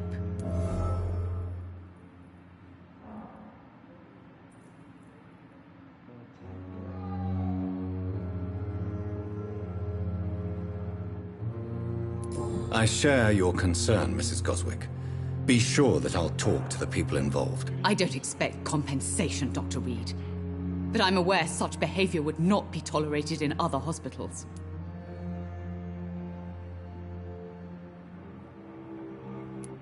She charged you for a bed? Yes, and I paid without question, considering the urgency of the situation.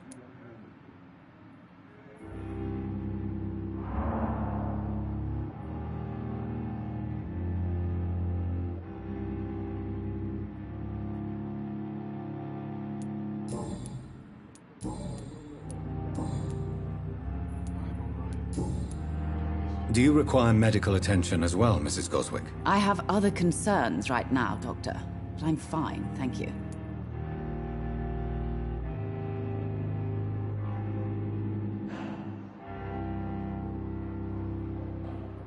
Goodbye, Mrs. Goswick.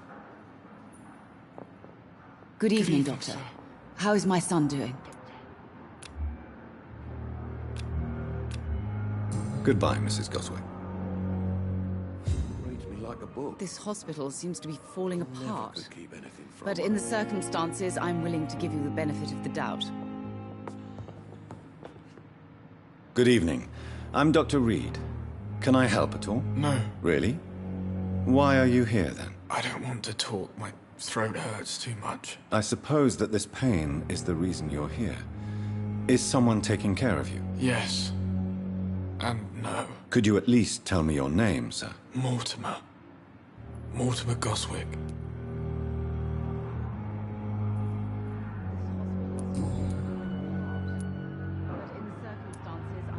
How painful is your throat, Mr. Goswick? So painful I'd rather not talk at all, Doctor.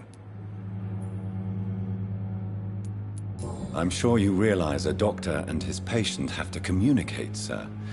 Would it help if I gave you some paper and a pen? Not really. I see. Then maybe it's not just your throat that hurts, Mr. Goswick. Perhaps your sore throat is just the consequence of something more hurtful. Yes, maybe. But I don't want to talk or even write about it now. Why did your mother have you hospitalized here? She seems convinced this is a bad hospital. My mother just wants the best for me. She won't rest while I'm here. She'd go all the way to hell and back to help me. Pembroke Hospital may look unorthodox, but rest assured you're in good hands here. It's not me you have to convince, Dr. Reed. It's my mother. Is your mother bothering you? As your doctor, I can ask her to leave you alone if you would prefer. That's tempting, Doctor. But you have no idea what my mother is capable of. She would tie herself to my bed if you asked her to leave.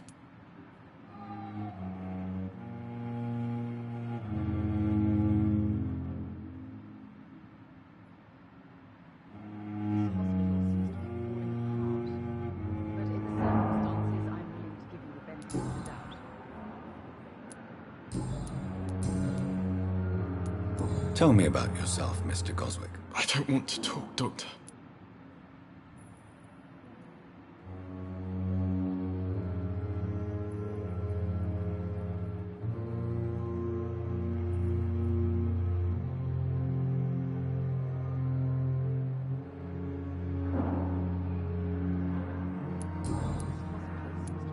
I have to go now, sir. But don't hesitate to contact me if you need any help. I'm all right. Don't waste your time with me. Good evening, Doctor. How is my son doing? Goodbye, Mrs. Goswick. Good evening, Mr. Goswick. How are you? I'm okay. Do you need any help? I'm afraid I may, sir. I don't mean to be a burden. I will see you later. I have to go now, sir. But don't hesitate to contact me if you need any help. Good evening, sir. Doctor.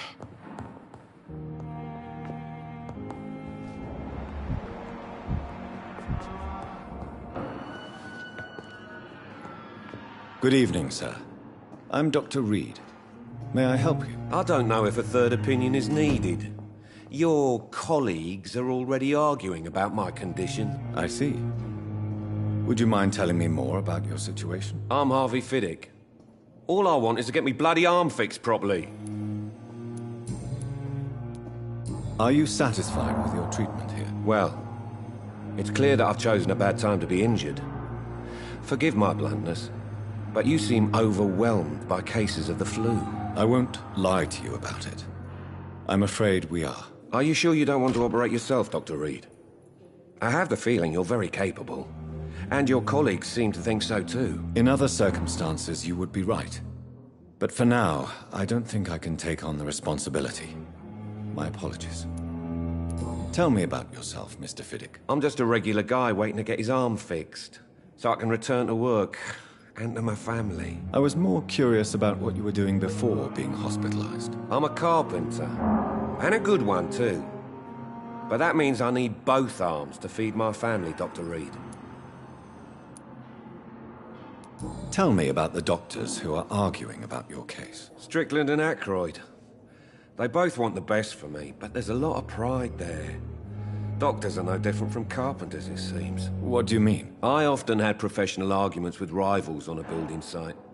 Difference is, I disagreed about wood and nails, not flesh and bones. Tell me about your injury, Harvey. Why do you feel so guilty about it? My wife died because of me. And now I may lose everything because I've been careless enough to hurt myself. What an arsehole. How could your job be responsible for your wife's death? I was working a double. She went out to bring me a hot meal and got caught in a German bomb raid. You can't hold yourself responsible for your injury, Mr. Fiddick. Unless you tried to hurt yourself. Of course I didn't hurt myself. But I can't work until my arm is fixed. My children need to eat, Doctor. Is there anything else that's bothering you? Can I help in any way? I'm all right. Considering the state of this place, I should consider myself lucky, I guess. Tell me more about the death of your wife, Harvey. 1915. I was in the army, building workshops for the Royal Flying Corps. Helen was happy I wasn't sent to the front. What happened? The Germans sent Zeppelins to bomb the construction site, but they missed their target. My wife was bringing my dinner when the bombs fell. I'm sorry for your loss. So many died during the bombings. I served in France and witnessed the carnage there. I would like to say that she didn't suffer. Truth is, I have no idea. I just know that I'm all that me kids have. Poor little bleeders. How are your children after losing their mother? They were smaller then. The only good thing about this is my Helen didn't bring them with her that night.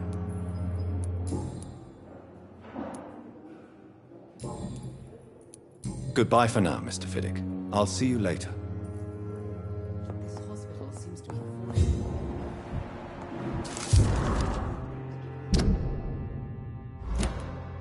My sweet girl.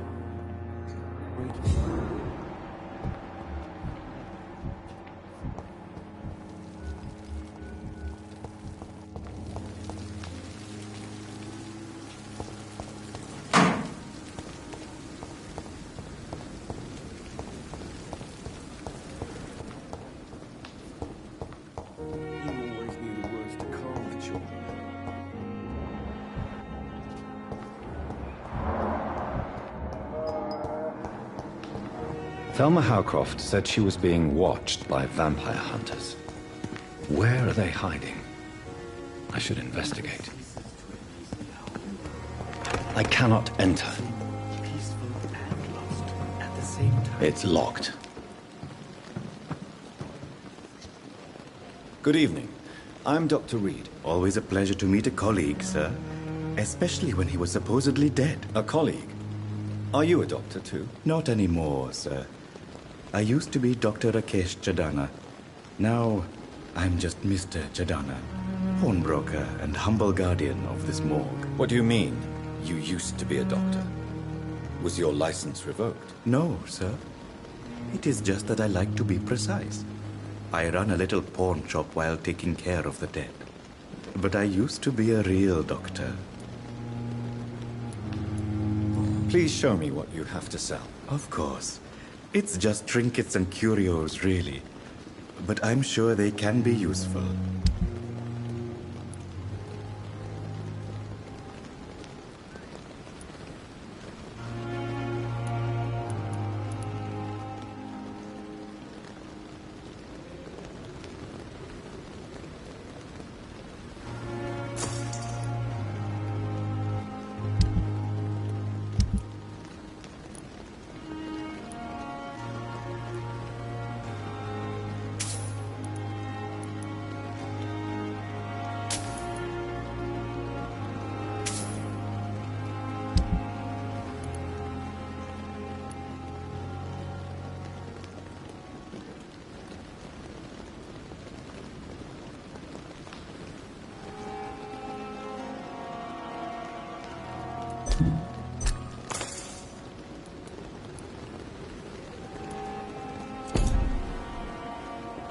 Good evening, Dr. Reed. Such a pleasure to see you again. Do you need medical attention? I'm feeling all right, Doctor. But perhaps it is because I, too, am used to the smell of the dead. Do you work here alone? Yes, very easy work, sir. All I have to do is watch a few bodies. The situation was very different when the main morgue was still open. Why do you have to watch these bodies? Because these poor fellows have no names. We keep them in case someone comes looking for the missing. Sadly, very rarely happens. Why close the hospital's main morgue? It was for sanitary reasons after the beginning of the epidemic. Cadavers had to be moved to the nearest mass grave. Are you afraid or uneasy being surrounded by so many corpses? Why should I? These bodies are empty vessels. Flesh left to decay. Poof. No soul anymore. All gone. An interesting point of view. And quite an exotic one, too. Most people fear, or at least have a respect, for dead flesh. Sir, as a medic during the war, I learned to face my death and the death of others. It's the pain we have to tame, not death itself. How did you get this job? After I left the army, I worked as an undertaker down by the docks. A dangerous place with many an unpleasant business there. Milton Hooks helped me get a job here. Have we met before? I don't think so, sir. Why? When we first talked, you said you were glad to meet me since I was reported dead. Funny story, sir. Your sister came here a few nights ago. You were missing, and she was looking for your body. She must be very relieved now.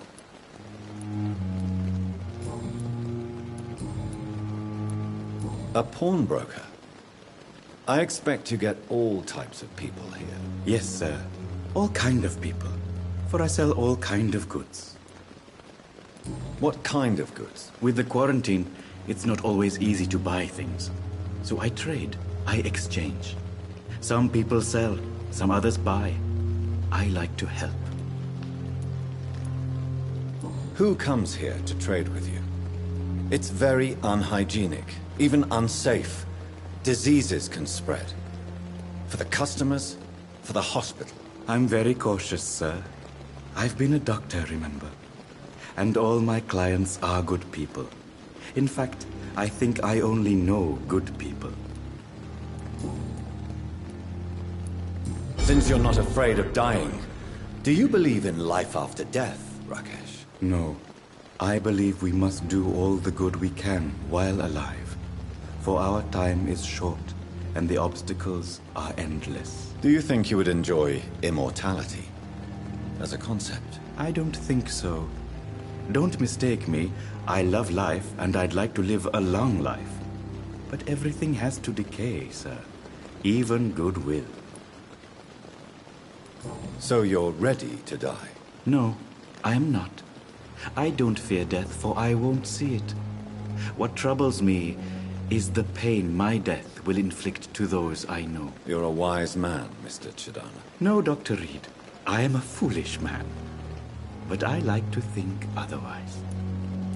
Do you really believe goodwill cannot last? As I said, sir, everything decays. If I was to never die, goodness, I would be bored or worse. And I like to be helpful, sir. Quite depressing, wouldn't you say? Yes, but the good news is, we'll all die before losing our humanity, sir.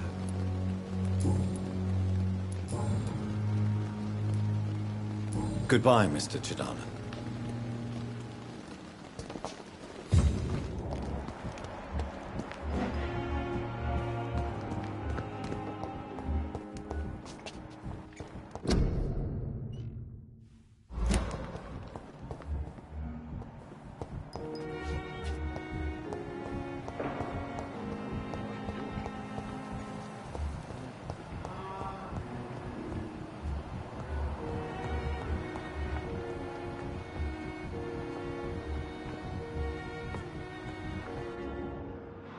Good evening, Mr. Goswick. How are you? I'm okay. Do you need any help? I'm afraid I may, sir. I don't mean to be a burden.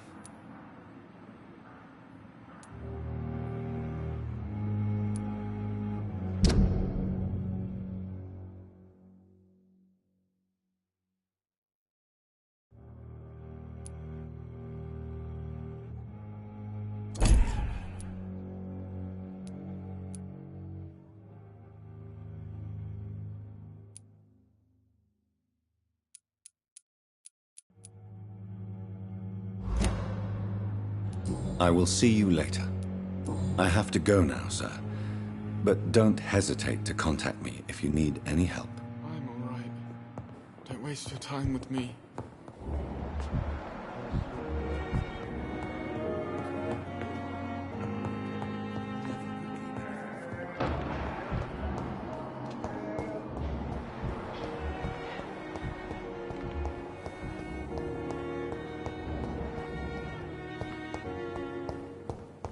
It's locked, all right. It's locked, all right.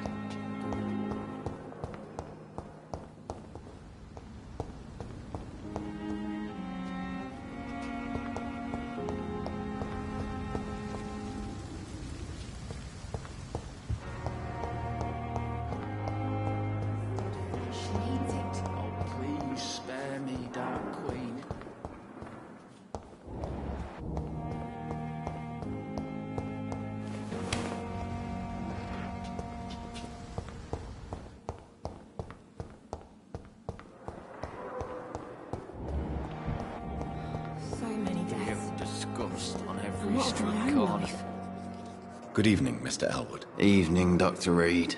Soldier, do you need assistance? I'm fine. Just do something for this pain, will you? That's all I'm asking. Goodbye for now, Mr. Elwood. You've disgust on every street corner. The daily routine.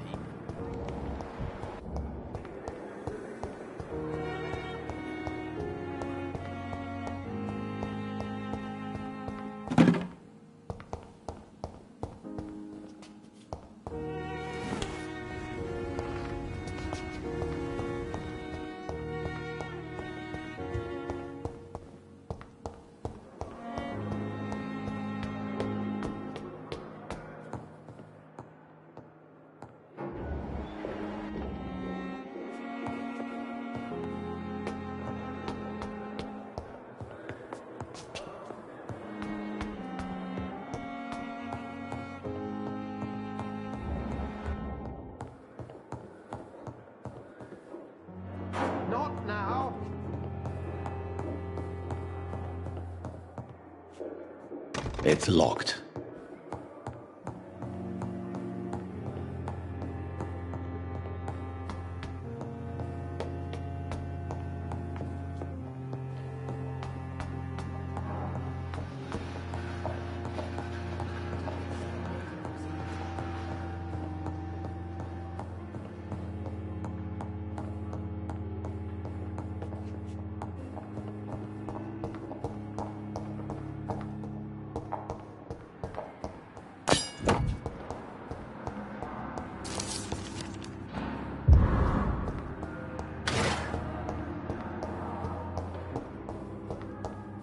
I cannot enter.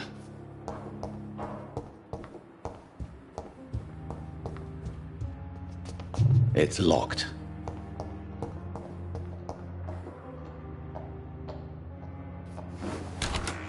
This must be the place.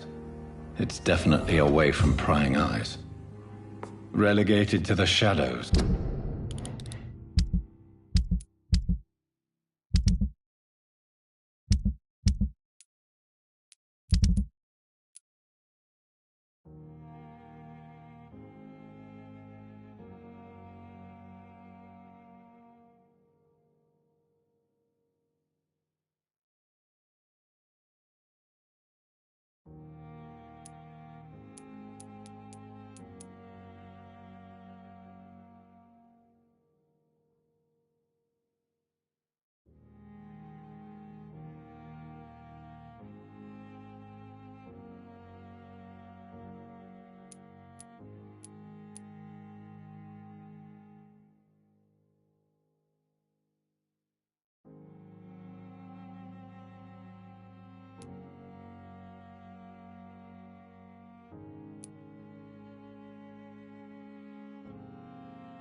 A kingdom of my own.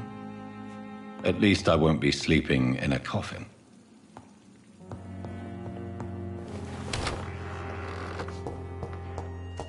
It's locked, all right.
The flower's dying. It needs water.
William Bishop's blood is much more unstable than human blood and shows extensive mutation. But this is not what happened to me. I must keep on searching. The sun is about to rise. I can feel it. I'll continue tomorrow night. I have so much time now.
I'm to stay here until my research is complete.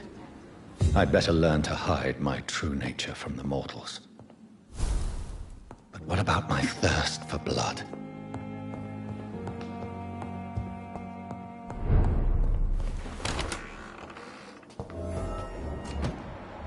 Come on, I don't have all night. It's locked. Yes, Nurse Crane? How can I help you? I'm so sorry. I know Dr. Swansea wanted you to rest, but we have somewhat of a crisis. A crisis, you say? Our supply of antiseptics is nearly depleted. I was hoping there was another box up here, but...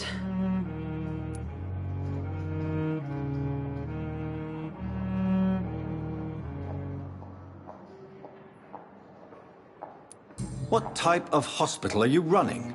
No antiseptics? You have been away too long, Doctor. With the war and now this epidemic, supplies have been running scarce for months now. I may have a solution.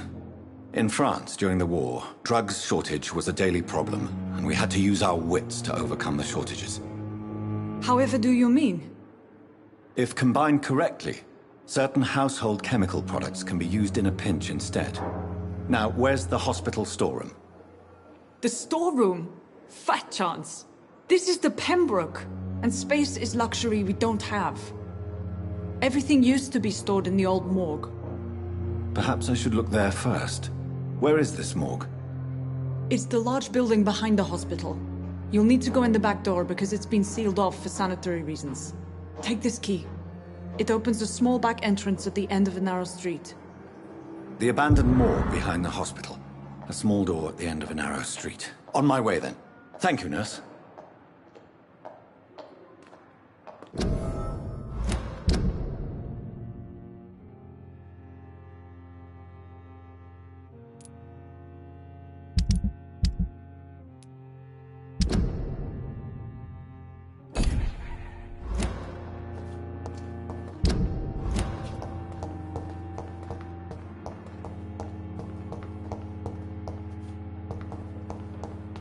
It's locked.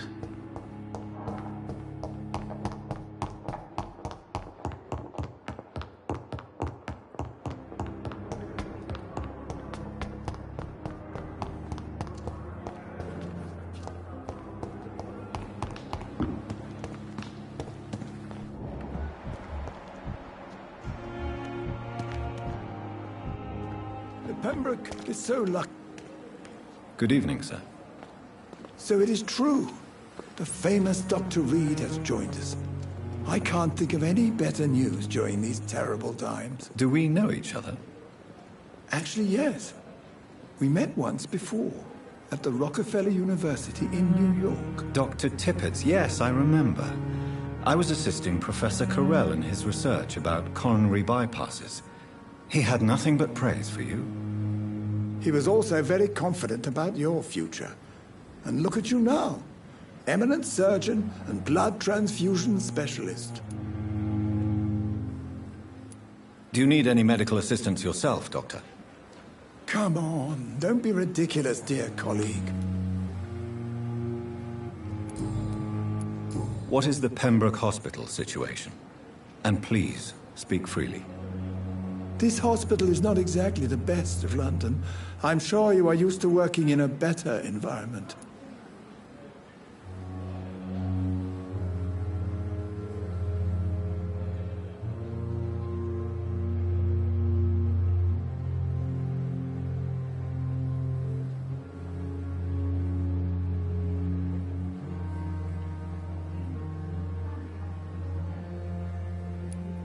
It's not exactly the best situation in London, either. I can't have expected this hospital to be prepared for what was to come. Don't be misled by appearances, Dr. Reed. This hospital does not lack talented people. It just lacks hope. What can you tell me about the staff in the hospital? Some are really good, and others are not so good. But during this troubled period, there is no time for slander. I prefer to focus on the positive character traits. Tell me more about cherished people, then. Nurse Brannigan is a pearl. She is the most helpful and dedicated nurse I've ever worked with. A clever and cheerful woman. You really seem to admire her skills. I'll go even further. If she was a man, she would be a damn fine practitioner. Any opinion about the management? I don't always agree with Dr. Swansea's reserve, but I must admit he does all he can to keep this facility running during this crisis. Ah, yes, the burden of command. I was fed up with this concept while serving as a medical officer. Don't get me wrong. Swansea's a good administrator. I just wish he would get out of his office now and again.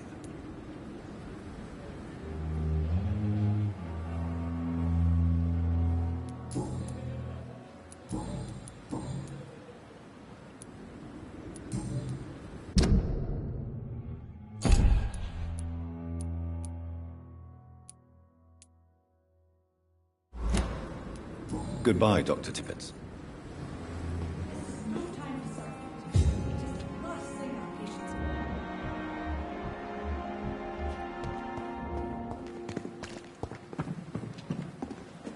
Good evening, nurse.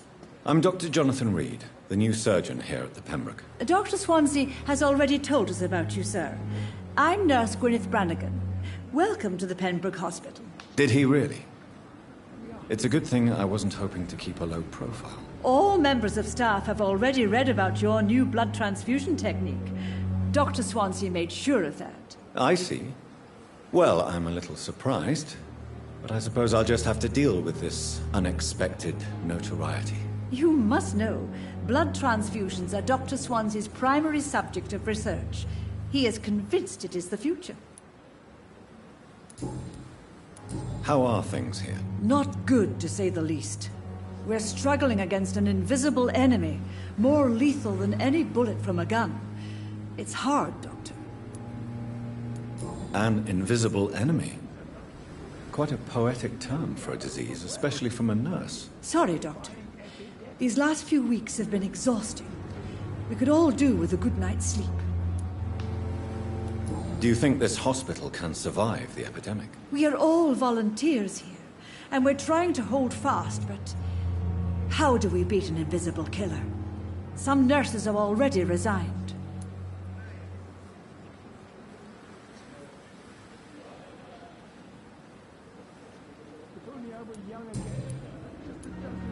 I'm not familiar with all the staff yet.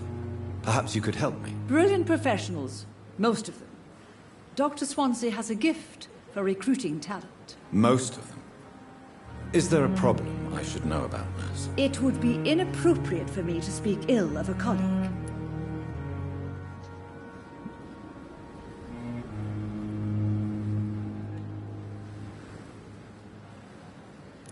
Is there anyone that stands out? Well, I have never met someone as dedicated as Dr. Tippett's.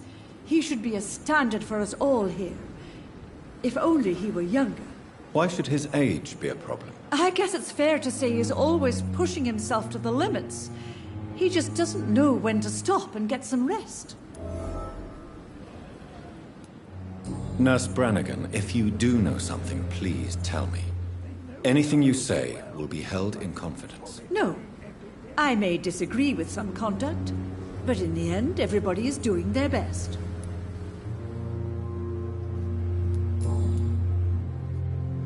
Do you require medical assistance, nurse? Thank you for your concern, but I'm fine.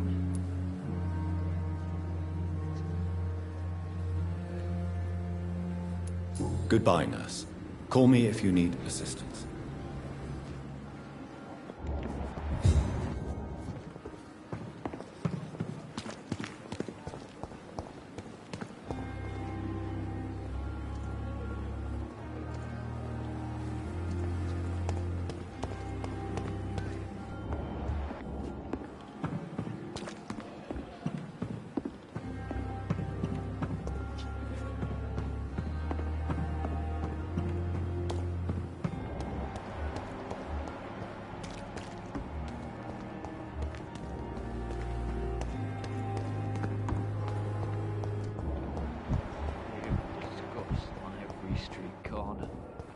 It's locked, all right. Routine.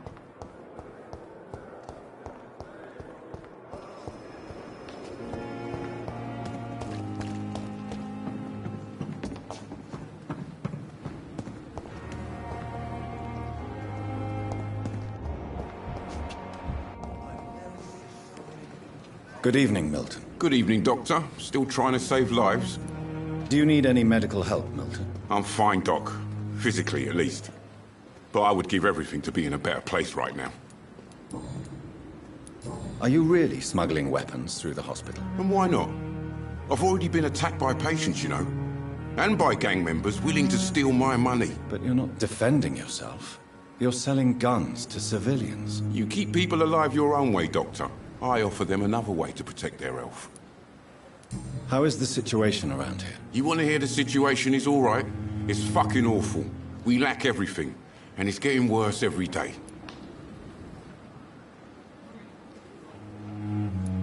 So what do you do exactly in this hospital? Apart from smuggling guns, I mean. I've been an ambulance driver since... too long, I guess. I bring sick people here night and day. It's a dirty job, but I get it done. Most of the time. Since you're on the front line, how is the sanitary situation in this vicinity? It's a complete disaster. It's even getting dangerous to enter some streets or buildings. Even the locals attack you. It sounds like things have been a bit rough recently. What's happened? Yesterday I got attacked by the patient I was bringing here. I escaped through the hospital's garden, but I lost my wallet when I was running. You left an infected patient outside the hospital? That's incredibly dangerous. Go there yourself if you want, but be careful, Doctor. I'd rather not bring your dead body back.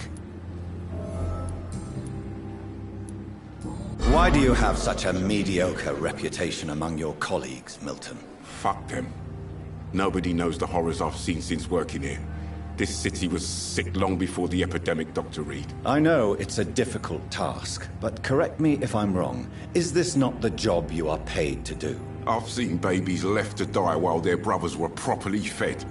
Underage girls and boys sold to all manner of perverts. I'm sorry, I don't know what to say. Yeah, exactly. We lack words. So excuse me if I don't look on the bright side of life.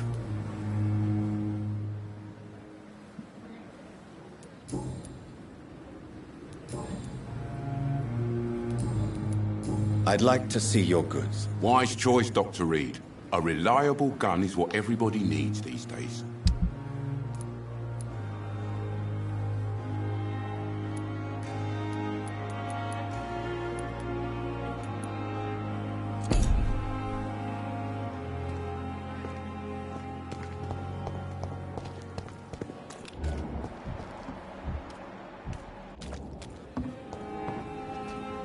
Good evening, Mr. Cox. Dr. Reed.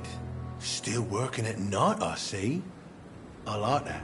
And why is that? People who don't sleep at night always seem more alive to me. More interesting, one way or another. Do you ever think about that poor fellow I saw you push in the water? The wound he gave me will make sure I don't forget him. Still fucking hurts. Boss had cut me good.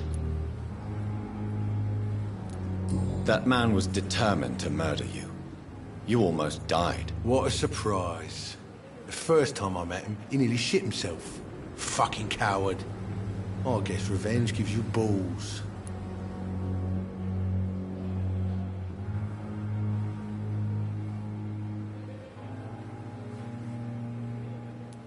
What did he want? Revenge? I recently had to kill his brother. Poor arsehole thought it would be easy to return the favour.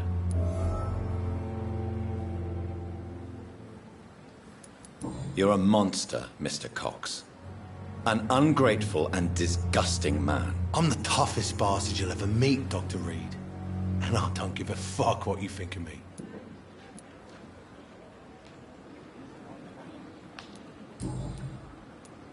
How is your hospitalization going, Mr. Cox? This is a shitty place with shitty staff. But as long as I'm treated all right, I'll be fine.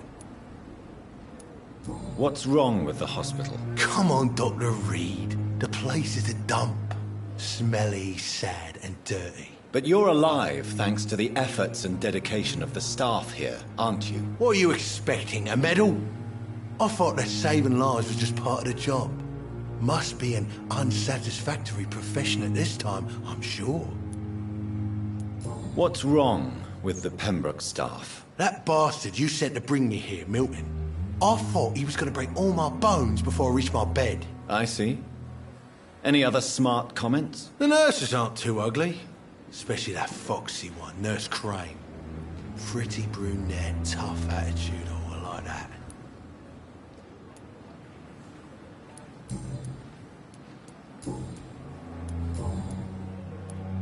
How long do you think you can escape the law, Clay? I know this city like the back of my hand, Doc. I know its streets, who to pay, who to avoid, and who to bully. I won't get caught. We can't escape the consequences of our actions. The past catches up with us in the end. I ain't afraid of death. I don't hide who I am. I live my life honestly, which is more than I could say for most folks. And who are you, then? I'm the leader of the Wet Boot Boys. One day, I'll leave this shitty place and punch in the face all who thought I would not come back.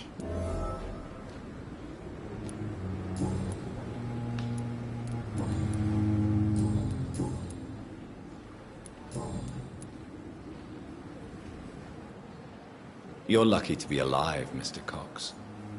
I hope you're starting to take better care of yourself. This place is full of sickness and decay. How could I get better in such a dump? I will see you later.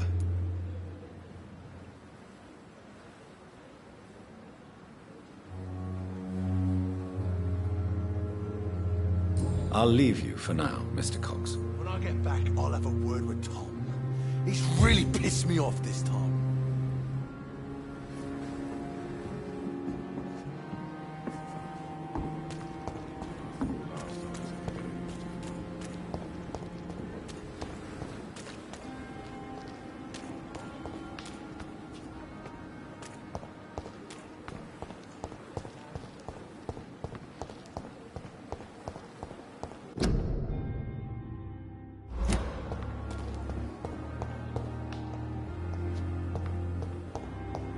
Sweet girl. Reads me like a book.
was mine!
Step away, sir. Don't come any fucking closer. This one's mine!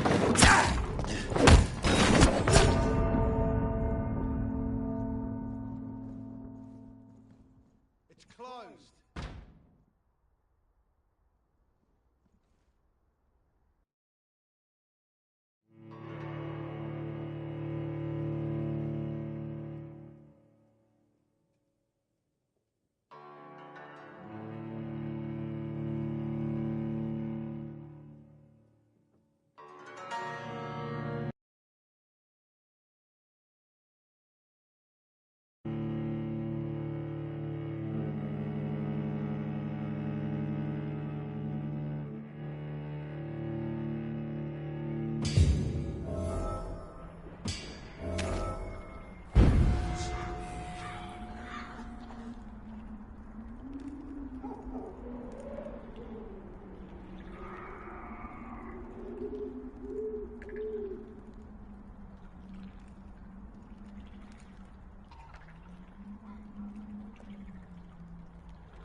Scowl voices in the garden. I should investigate.